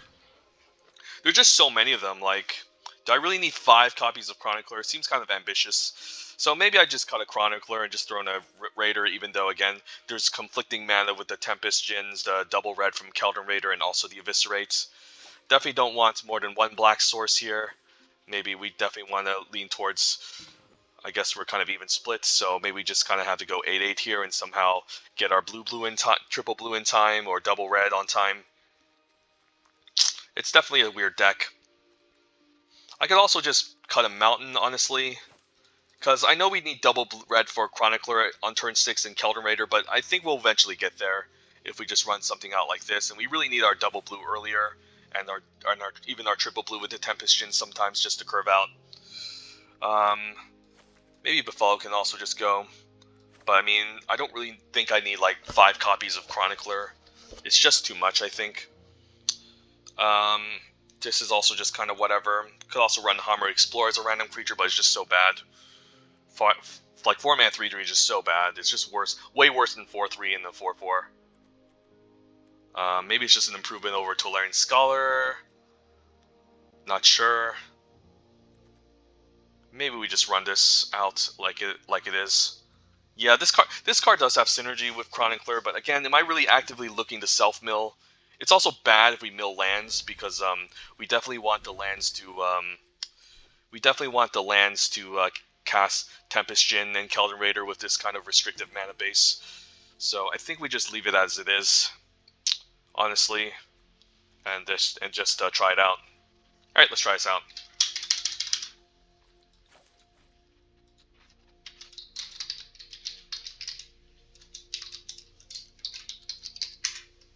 Let's go. Chronicles of Ghitu. Chronicles of Riddick.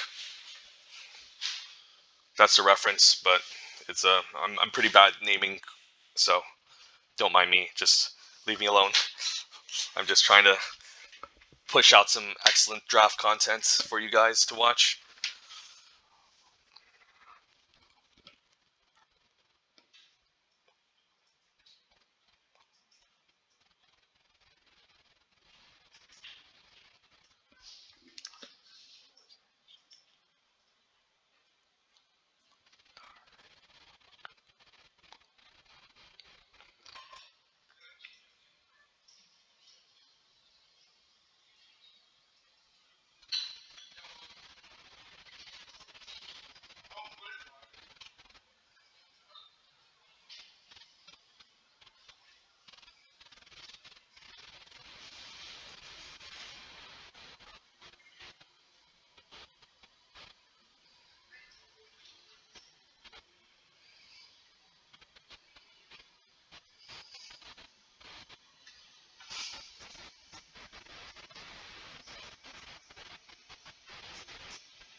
Alright, so opening hand seems fine. We just we have an early blocker if we need one. Shimfire to kill something. Yeah, we'll try it. It seems okay. Turn 1 Ghitu Lava Runner. I mean, I can just halt that with a Ghitu Chronicler, honestly. Or maybe I can just kill it in case he gets too much damage going. I think I'm fine taking one for now. I'm also kind of afraid of whatchamacallit, the card, the Atlas here. So I think I'm going to hold on to Shivan Fire for now and just run out the Ghitu Chronicler maybe. Or just, we can start taking one, honestly, since it's not a big deal. Do I want to just run out a Chronicler? I do have, again, 3 mores left, and the opponent just decides to concede. What the hell? I guess they just... Alright, I guess I'm really that annoying to play against. Or maybe they just had to go somewhere. I don't know. There's a million reasons. I can't think of anything. Maybe I'm just I'm just that unfun to play against. I have no idea. Or maybe he's just generous. Maybe he's generous. Maybe I'm just unfun to play against. Maybe it's all of the above. I have no idea. Sure, I'll take the free win. Maybe it's my ranking that scared him. I have no idea. It's not even that high. It's only number 18, which is good, but you know, it's not top 10.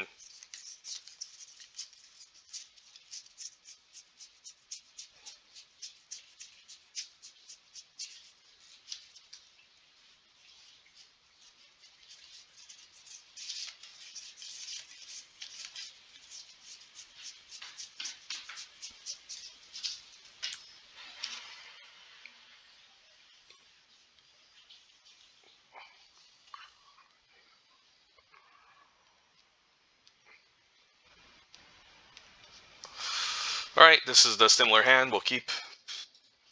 Although no 5 drops. But this is fine. Right? There's our Eviscerate that we're looking to splash. Could have also argued just running out islands just to maybe cast a Jin on curve. Maybe that's better, since I don't really need to... Right, we'll see if we get punished. Or I guess we didn't get punished because we didn't draw on turn 3, but that's fine. Round to Surveyor, get out the Eviscerate. Guess I might just want to Shivan Fire this here. I highly doubt he has any enhancements in blue-black. I think it's worth killing this. Now, run out the mountain, get back our black mana, and then Ghitu Chronicler can also just get back our removal spell eventually, so.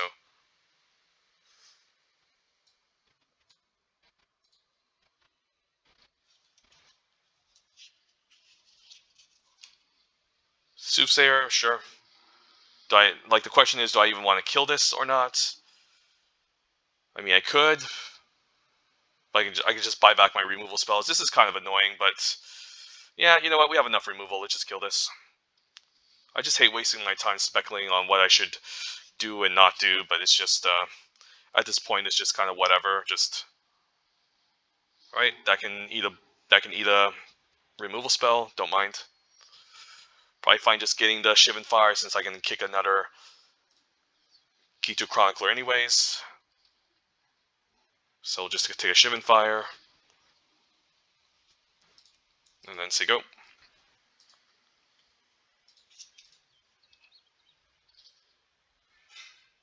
Could also see a blink of an eye. Yeah, he passes a turn, so a little bit suspicious here. If I guess I'll just Shivan Fire, and if he counters it, I'll just run an Icy Manipulator out. I could also kick it, but... Alright, Wizard's Retort, fair enough. So we'll just run out Icy, and then it's not going to get countered, so we can just keep tapping the 3-2 down. And then, yep, just play this slow, grindy game.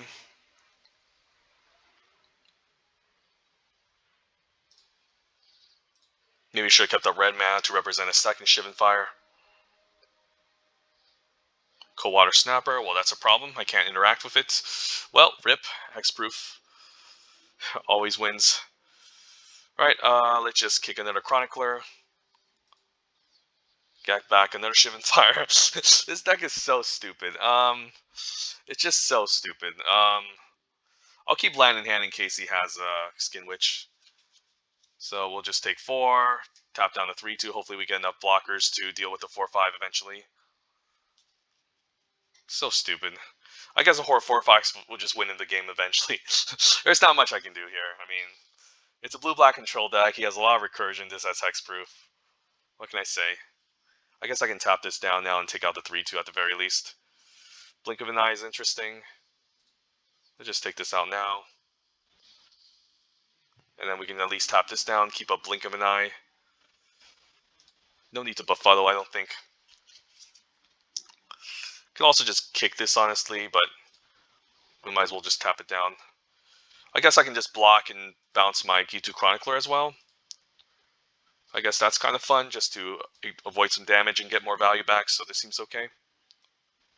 And I can even loop it back over and over, assuming he doesn't have any interaction, so let's just do this. Could see a counter spell.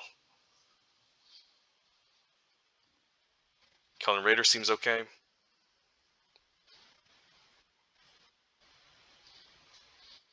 Academy Drake kicked, alright. So now we need to tap this down.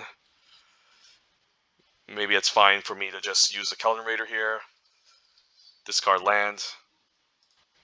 And then I do need to find a way out of this, so yeah, we need to keep up our instances. I can maybe tap down the 5-5 this turn, just take 4, and then hope to block the Cold Water Snapper. I guess that's okay. I guess, yeah, I don't have Beef Element. I think I need to go for this 4-5 here. Otherwise, it's just going to be a pain in the ass to deal with later. Could also play around Fungal Infection, so, you know, let's just triple block it. And if he has a removal, then I'm screwed. Right, befuddle. Alright, fair enough. I don't like this deck with a million Chroniclers. Honestly, I don't even want to win with this. I'm not kidding. This is just so bad. Well, now we can get rid of Befuddle, and I guess we get rid of that Scholar here, since I don't really care about any of these. Alright, we're just going to kick another Chronicler. And then get back, I don't know, Eviscerate. Tap down the 4-4, maybe Chump. Yeah, I'll just run out land. I think it's fine now. Sigo.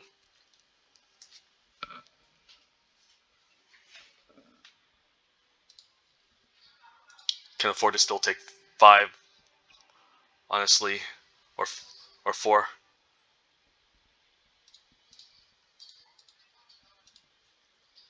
Not sure what this does. Probably nothing.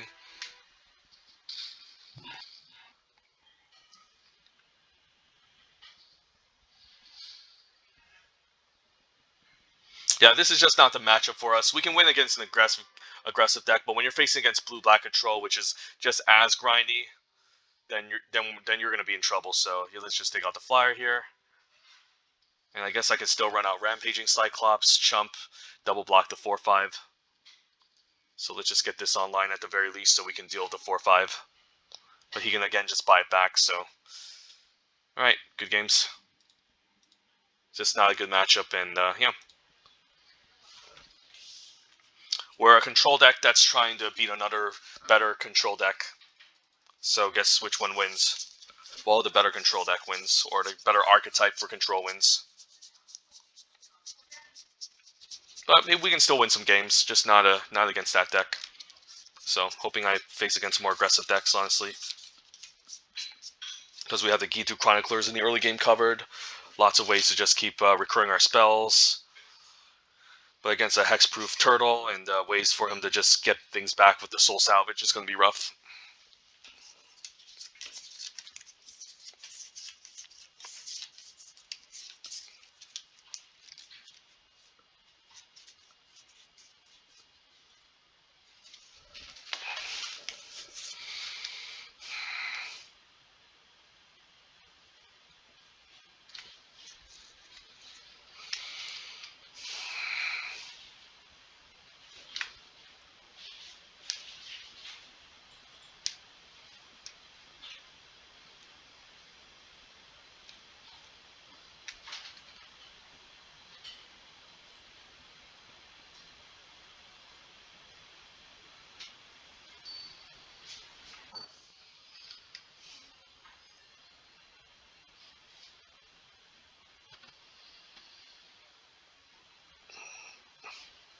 Alright, there's this hand. Well, we have all 3 of our colors. Yeah, I can get behind this.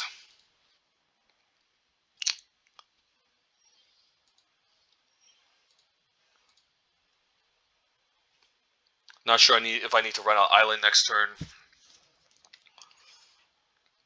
And it's another blue player, so hopefully this is a blue-red deck, which I can maybe try to outvalue. Or blue-white, but blue-black is going to be coming from. Wow, opts. I guess he's trying to hit his land drop. He's bound to hit a land drop if he's going to opt twice. And got to pay attention to his hand, so I guess he was really desperately looking for a land drop. Alright, let's run out of red mana. Let's go. Highly doubt we need to run out the blue here just to cast our Jin on time. Blue-red, alright. Hopefully an aggressive deck too. As he plays Tolarian Scholar, and we'll just run out our own Tolarian Scholar here. Can easily block.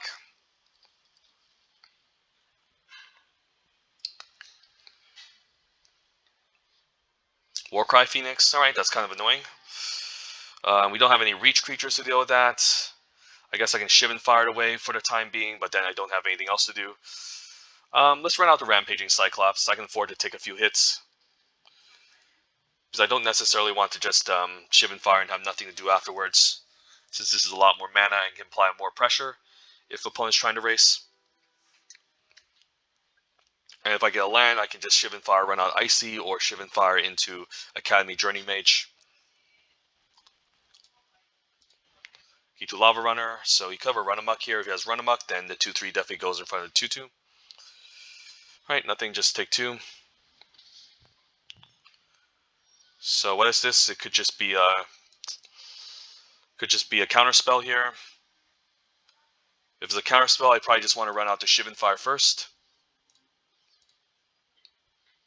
And see what happens.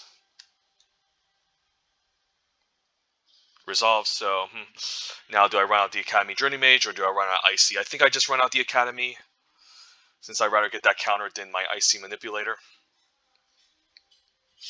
And then what do I bounce? Probably the 2/3. And then probably fine attacking with the Rampaging Cyclops, keeping the 2-3 back to hold off the 2-2. What's this? Maybe a Merfolk Trickster? Alright, just blink of an eye. Alright, just getting some nice value there. Buys him a time, sure.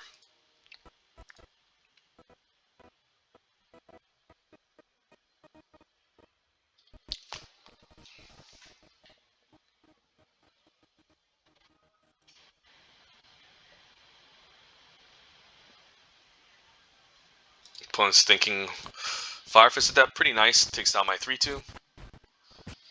And then this 3-3 is a problem, but hopefully this Rampaging Cyclops can hold it back. I could also run out an Icy Manipulator, to be honest, which also wouldn't be a bad strategy because he could have a counter spell in the future, so let's just run out the Icy. Maybe should have tapped a little bit better, but this is okay. And then we can just tap down the 3-3 pre-combat. And then next turn we can still run out Rampaging, start tapping the Fire Fist Adept. We just don't want him attacking with 3 creatures to bring back the Warcry Phoenix. We just want to waste his time, have him stall out. And then the Eviscerate's nice, but I'm just going to run out the Cyclops. If it gets countered, it gets countered. Nope, so now we can pass a turn. So I think if he had a counter spell, I run it out, but he could also have an instant end of turn. But do I want to tap anything down here? Probably. Probably fine tapping the 3-3 down, because he could just attack with, again, 3 creatures to buy back the Phoenix, and I don't want that to happen, so let's just waste his turn, just tap this down. We need double red eventually for Chronicler as well. Opponents might just pass a turn and do nothing. I'm actually hoping he just plays something out, but does nothing. Alright, so I could spend a turn just trying to use Fire Intervention on the 3-3, since I have another removal spell lined up and even Chronicler. So I think I'm going to do that, just Intervention on the 3-3. Or I guess even Eviscerate in case he has his own artifact that I need to deal with. Very interesting here. I mean, I guess this is more unconditional, so it would make sense to just kill a 3-3 here. And I'm hoping he counters this. I guess he can bounce it and then take out my Scholar. Right, that's fine. Yeah. One moment.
Right, we ran into a run amok, but hopefully they run out the other. If they run out the other one, we can just obviously just bounce with blink of an eye. So just say go. Academy Journey Mage doesn't seem bad. Probably just guess we're fine. Maybe attacking this time, or no? I guess we're just playing the defensive game here. Let's just bounce back. I don't know, the Tolarian Scholar. And then I could attack with a 4/4, but then he can double block. So I'm just gonna say go.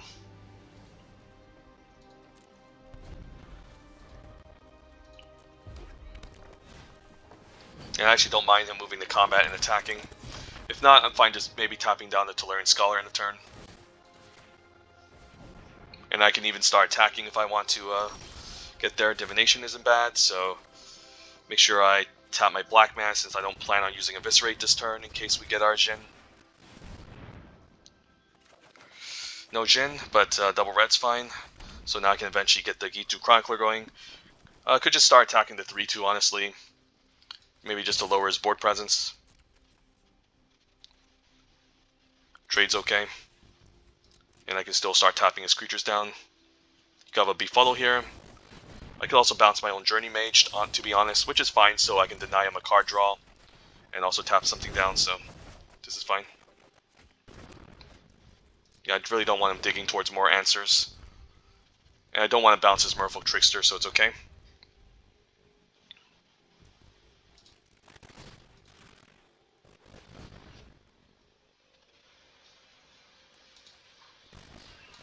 Tempestion, alright, we can eviscerate that. I think we get going now. First things first, let's play out land. Let's eviscerate. And then I can run out the Journey Mage, but then I'll be tapped out. But overall, I gotta play something out, so this is enjoying. And then I can even use Firefist Adept on one of his creatures next turn to take it out, or set up a Chronicler and kill something with higher toughness. So let's kick the Chronicler. I think we just want to get back either Blink of an Eye or Eviscerate, or even Divination. Divination could also be okay. Let's just get back Eviscerate. Run out land. And then we can still attack with the 3-2, which I don't mind. Fine with the trade.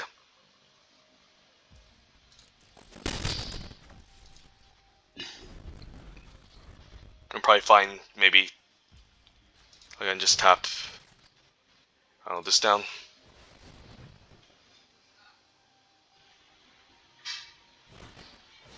Another Scholar, fair enough. Divination. Syncope is nice. Get our red mana out, take out his Tolarian Scholar. And then let's just attack for 3 again, force a trade maybe.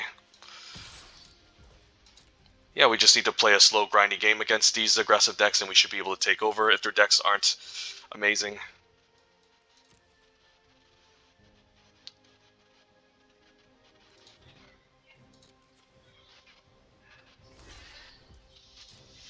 And I think I'm going to keep up in my mana just in case I need to counter something, although it's going to be really difficult to counter anything here because everything is just so cheap. So we're just going to tap something down, I guess. And if he has Run Amok, I still can't counter it, so...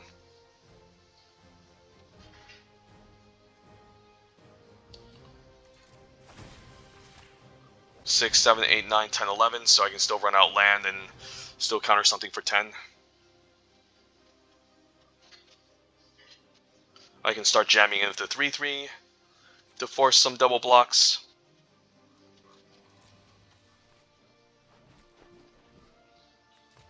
But we should have this game locked down. So run out land, move to combat.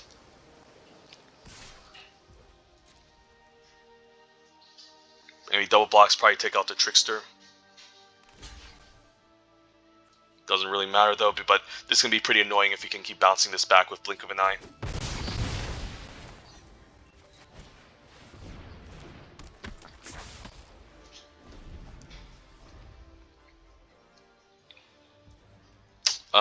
Do I want Counterspell? Probably, so we'll just say go.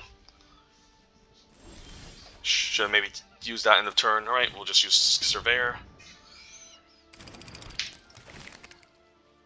Then out the deck more, get my red mana sorted out. Yeah, I think I should tap here. Just tap a creature and just hit 4/4. Shouldn't have cast a fast forward, honestly, because I just want to. Since I could have gotten both tapped down, so this is fine. So go. We can counter something large that he has if he has it. So kick fight with fire we can counter.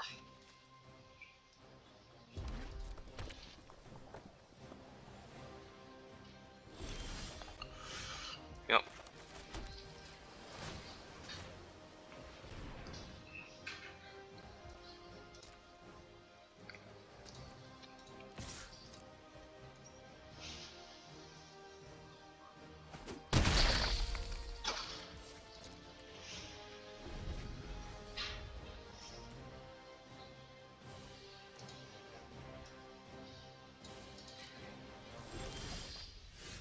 befuddle's nice. Alright, just tap down the 2/2.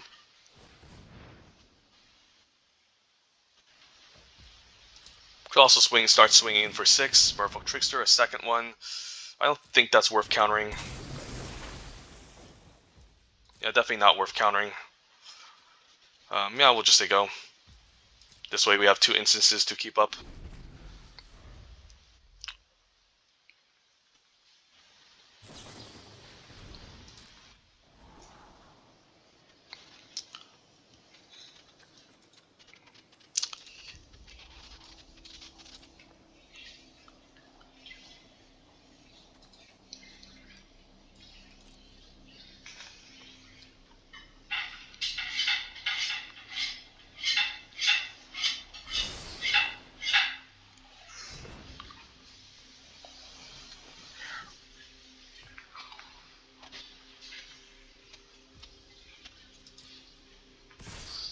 Attacks will fall, and then I guess he's trying to pay for the burn. Should have been aware of that. Alright. Yeah, I should have been a little bit careful. Alright, let's just block here. And then I think we're double blocking here, and then we can still befuddle to prevent 2 damage or something.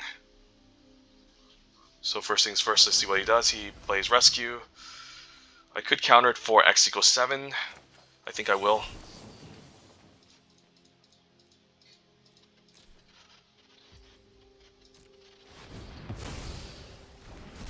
And I can even befuddle here just to draw a card, which I think is worth it.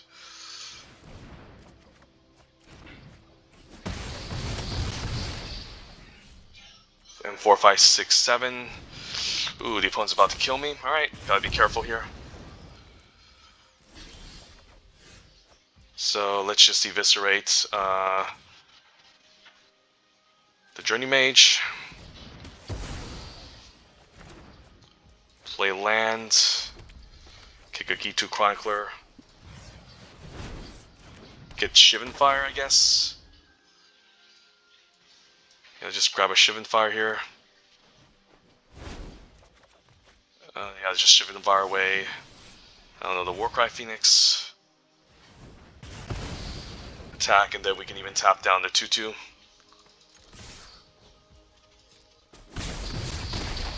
So we just had everything this game. So yeah, pretty long, grindy deck. So yeah, we can just grind them out. It's kind of silly. So this is a type of deck that can definitely use a Cold Water Snapper.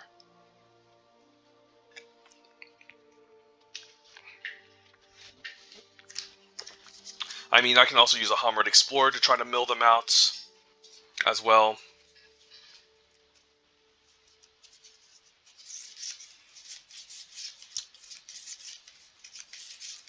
Yeah, Scholar's just so medium. Might just side out the Scholar, honestly, and just throw in a Hammered Explorer.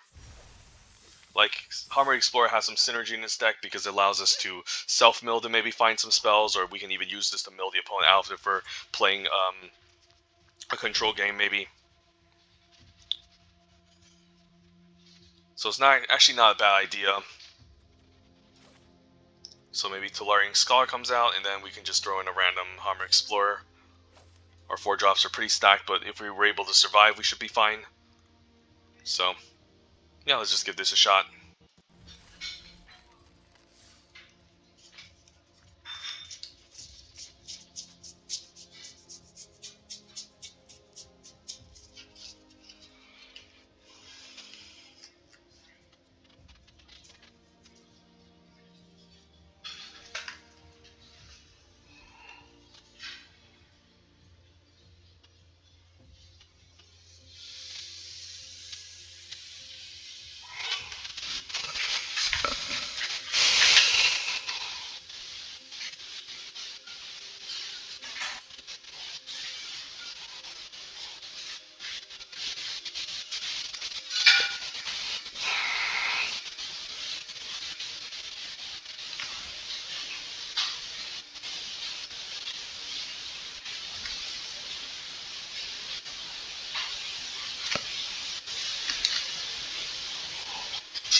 Chronicler, Scaring Surveyor can get red. We'll keep this.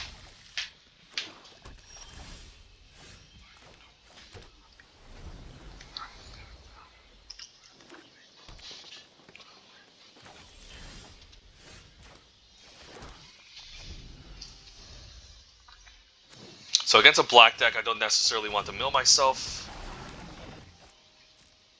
Don't want to bounce Slimefoot either. Yeah, let's just get the Scaring Surveyor online, get our red mana. Otherwise, if we play Divination, we have to discard.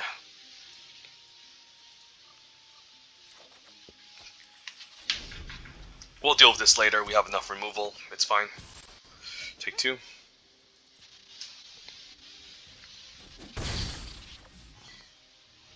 Can even bounce it back.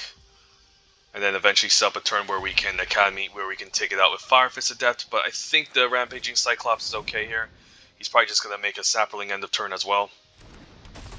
If he attacks with a Sapperling, I'm still fine blocking it.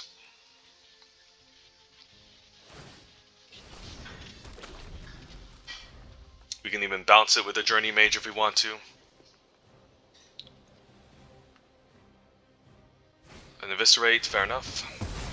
I'm fine blocking the 1/1 even though he drains me, it's okay. Right. Syncopate could be interesting. But I would have to play something else here. I think I'm fine using the Journey Mage on the token. And then I'm fine staying back. If he attacks, then I can double block to prevent a fungal infection.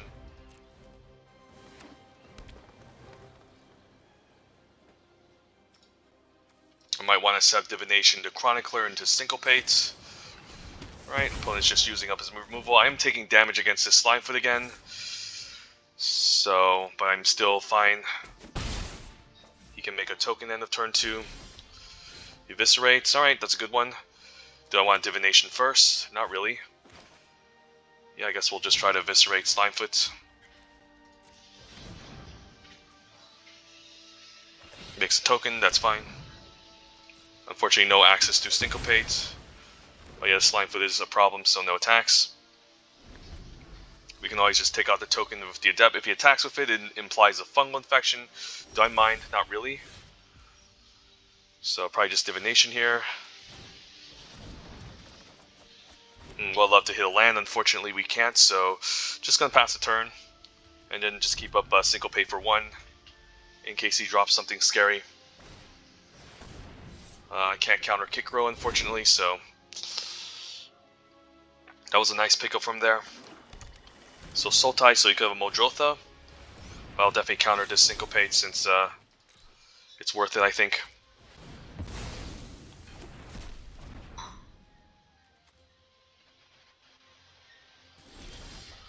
Icy Manipulator isn't bad.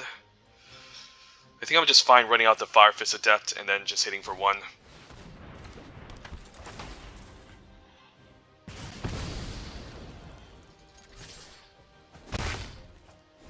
Yeah, he probably has Modrotha. How am I supposed to take Modrotha out? No idea. I probably need to get back my counterspell and bounce. The Cloudreader Sphinx is a problem, but I can still play an Icy Manipulator and tap it down. Bombs twice, so it's almost like getting a removal spell. I mean, drawing a card. So I think we play land. I could also just run out Chronicler and take 3, to be honest. I think I'll do that instead then.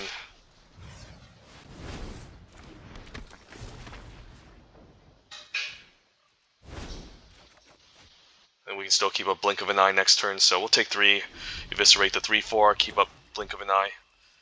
Just need to hope he runs out of stuff. And then hopefully we can just take over the game that way. Skin Witch to make me discard 2. Alright, that's easy. Let's take out Befuddle, and I think we cut a Blink of an Eye because we can just get one. We can just get back.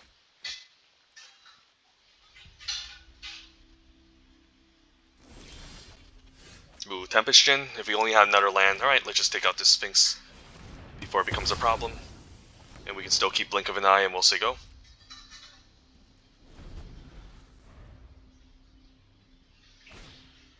With our Skin Witch, sure. Alright, just making me discard over and over. Unfortunately, maybe Blink of an Eye has to go. And maybe Chronicler has to go because I do have another one coming up soon. So land into Tempestion would be nice, or I can just run out the Tempestion anyways, so I can start flying over and applying pressure, so this is fine. Omnivore is a problem, but I can tap it down with the Icy Manipulator. So that's a nice that I kept it, so run out the Icy. Hopefully get a land so I can kick the Chronicler and use Icy. And we can attack for 3. And hopefully eventually close out the game in a timely fashion.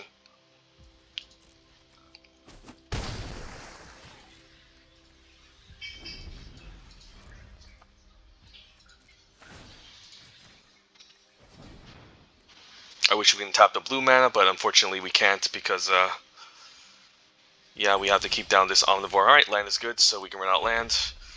Move the combat. Attack with Tempestion. Hopefully no instant here to blow me out.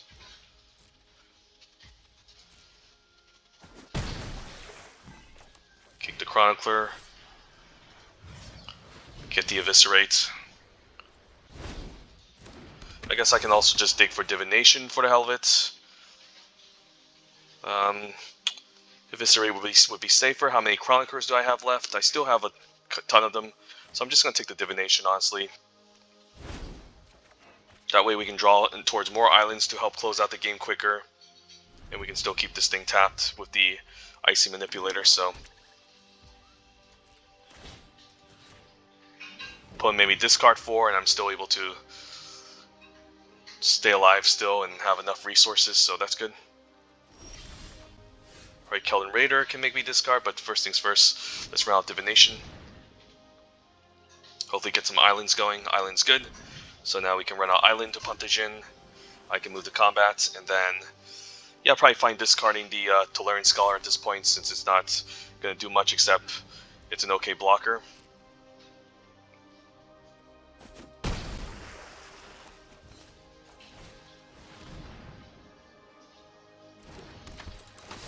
I could also start attacking the Fire Fist Adept, but yeah, I think it's okay.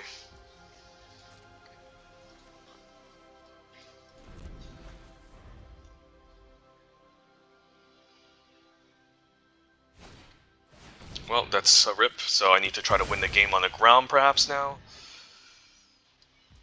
So let's tap down the 3/3.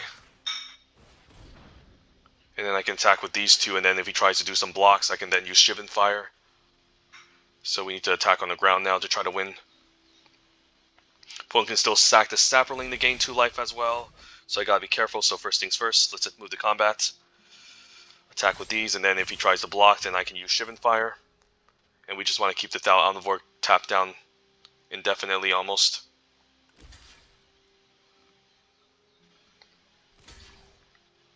Blocks like that, interesting. So all I need to do is take out the token. I can also just kick the Shivan Fire just to be safe. So yeah, let's just kick the Shivan Fire, I guess. Take out a Skin Witch. And then we can still use the Icy Manipulator to take out 3/3. You can still sack the Sapperling to gain 2 life. And then he still loses the Skin Witch, so... Right, that does slow us down, but... Again, hopefully we can be fine. So let's just play out lands to go. Because we can find another Chronicler, and we might need to cast another expensive spell after we kick it, so... The card that would be perfect in this deck, however, would be the whatchamacallit, there's a couple of cards that would be pretty good in this deck. And then we can still... Ooh, Fire Intervention's a nice pickup.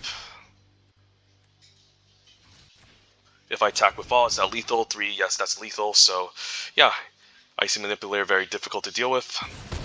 This only gains life when it's Sapperling, so this is a Fungus. So I can tap down the Fungus and just smash for lethal. So, yeah, we're able to outgrind the green-black control deck, or Sultai, even. So that's a good sign.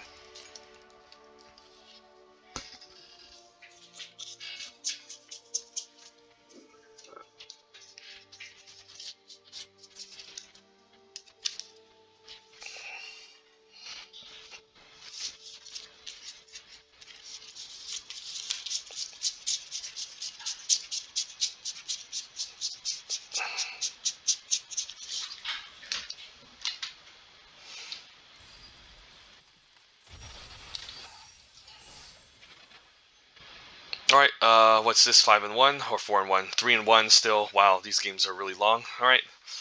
That's what I get for drafting 5 Chroniclers or getting past 5 Chroniclers.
This hand is interesting. It's okay. Could use a divination. Could draw into better stuff, but I still think it's okay to keep since we're on a draw and we have a Shivan Fire early. Plus an early blocker of Chronicler could be interesting too, so we'll try it. Chronicler can also set up a Journey Mage on 4. Honestly, there's just worse hands. This is not an exciting one, but it's fine.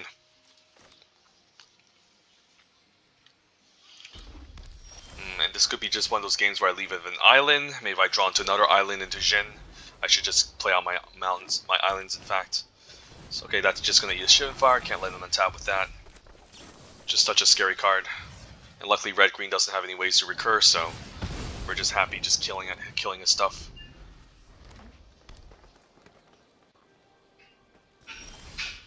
Alright. Yeah, I'm not going to run into Chronicler in this matchup. We should be able to win the long game against a red-green deck since it's pretty aggressive. Unless this could be a control version, which is looking to mostly grind, but not sure. Alright, got our black mana sorted out, drew 2 cards, which is nice. Red-green is usually an aggressive deck, but he could also just be splashing red for the hell of it.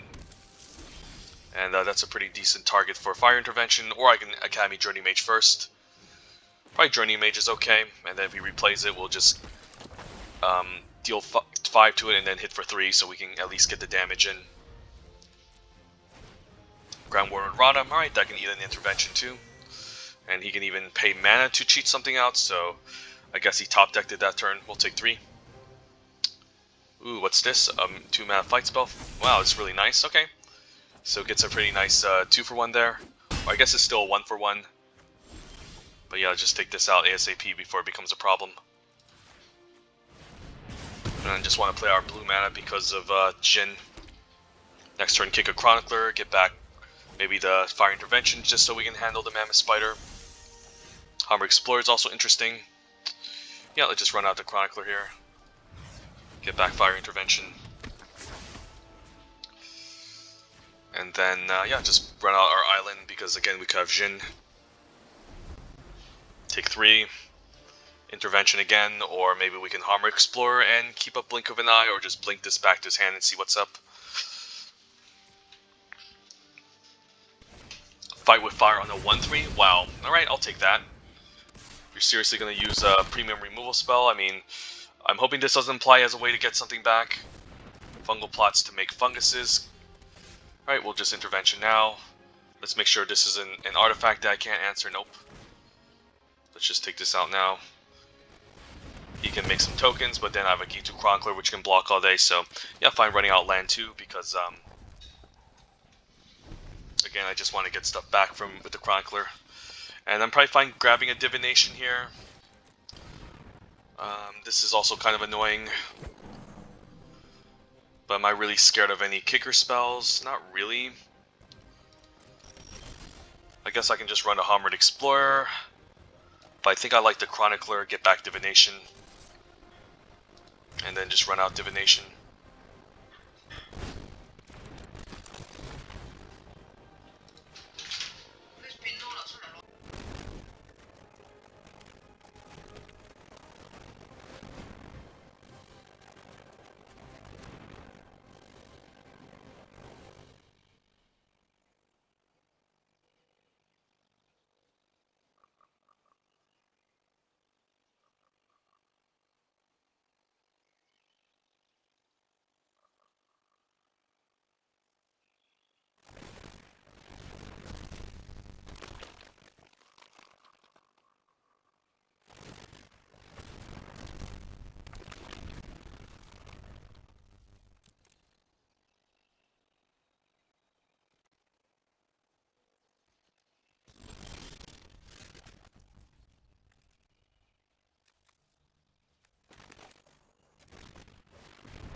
Alright, sorry about that.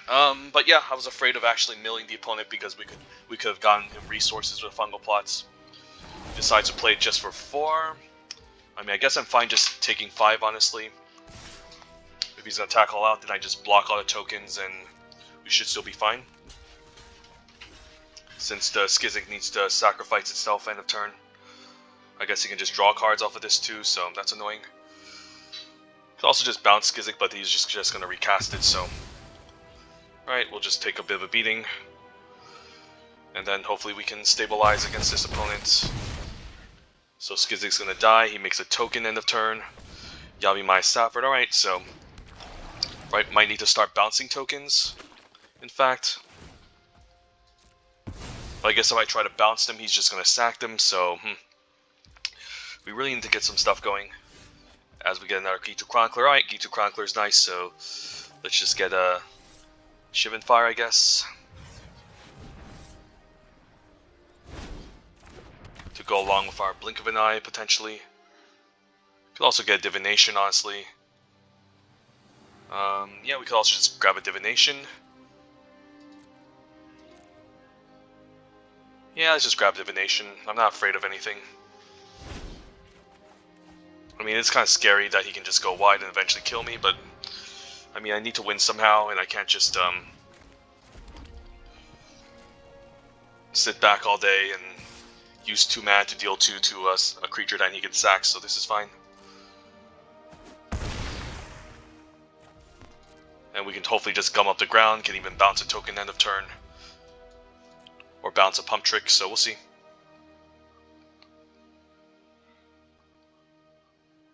I mean, eventually he's going to run out of gas, I have to imagine. But this Fungal Plot just generates value over and over, so I definitely need to be careful, but at the same time,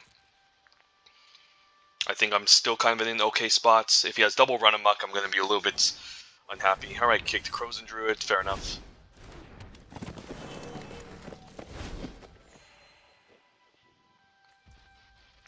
It's a good card in a defensive deck. Right, another Divination, so first things first. I think we're going to run out the Keldon Raider. And I think I'm fine discarding here. Am I afraid I'm going to deck myself? Probably not. We're still fine drawing some cards. Icy Manipulator's nice. Let's just run out Divination. Run out land, have access to double Blink of an Eye at the very least, and Befuddle, so yeah, let's smash for 6, 7. And then again, we can keep up Icy Manipulator next turn to tap something down as well. Or I can just do it now. I probably just want to keep my instances still, because he could always pump his creature with a Run Amok out of nowhere, and that can blow me out, so... Right, another medium card, that's fine.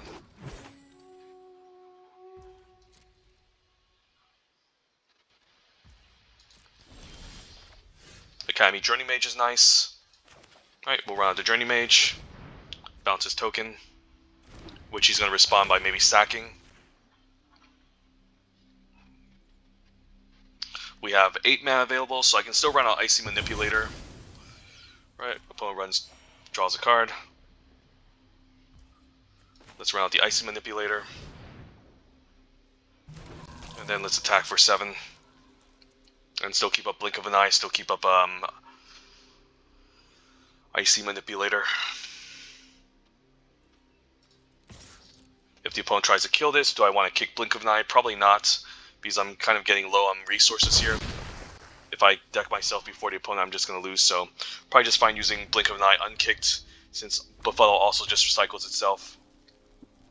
And do I use Icy Manipulator here? Probably not. I have a nice 2-turn clock on my opponent. Blink can protect Tempest Djinn. So unless the opponent kicks a Fight with Fire here, I should be okay, but he needs to... Ooh, he's going to bring back Kicked Fight with Fire. Alright, that's a problem. So I need like a counter spell or something, but if he gets Kicked Fight with Fire, it's game over. So yeah, we're not in the best spots here. And he can also just make Sapperling tokens to draw cards as well. So yeah, we're not in the best spot. A kick Skizik, sure, and I can tap it down too. But I'm actually hoping he attacks, to be honest. Yeah, I'm actually hoping he attacks here. Let's actually tap down the 2/3. Because I can befuddle and blow him out if he's not careful. Do I blink of an eye? I think I can blink the token. I guess he can make another one at instant speed. I don't know, we'll just say go. Eviscerate's a nice one. Yeah, I'll just eviscerate the Skizzik then.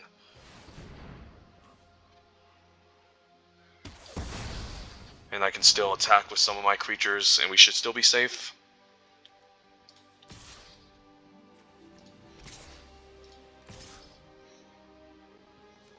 I should also just attack with all, maybe, since I should be okay.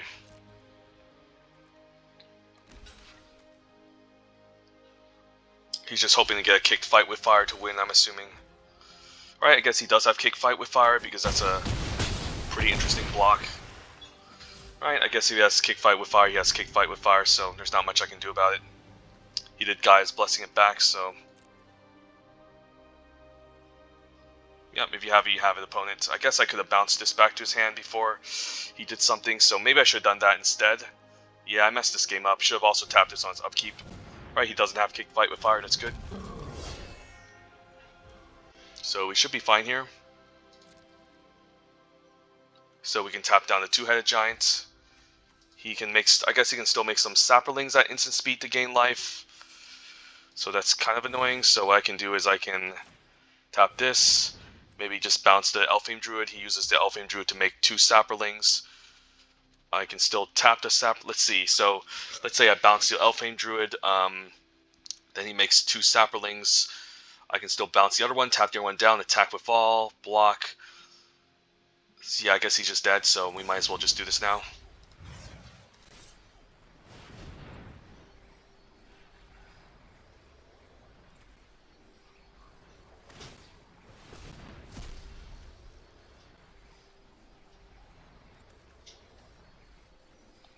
And I can still afford to kick another blink of an eye just to draw an extra card, because I think we should be able to win if we do this correctly. He's guaranteed to take 7, so if he gains 2, we should be fine, so... Yeah, but he's all tapped out, so go. Kick a blink of an eye. On his Crozen Druid, I guess, makes sense. Yep. And then we can tap one of the 1/1s down. Yep, and the opponent sees the writing on the wall, and we got it. Sweet. And number 11, Mythic. So I do have some food in front of me, so I'm just going to eat my food and just play the games without commentating, because at this point you guys already know what's going on, so we're just playing a blue-red control deck, essentially, so...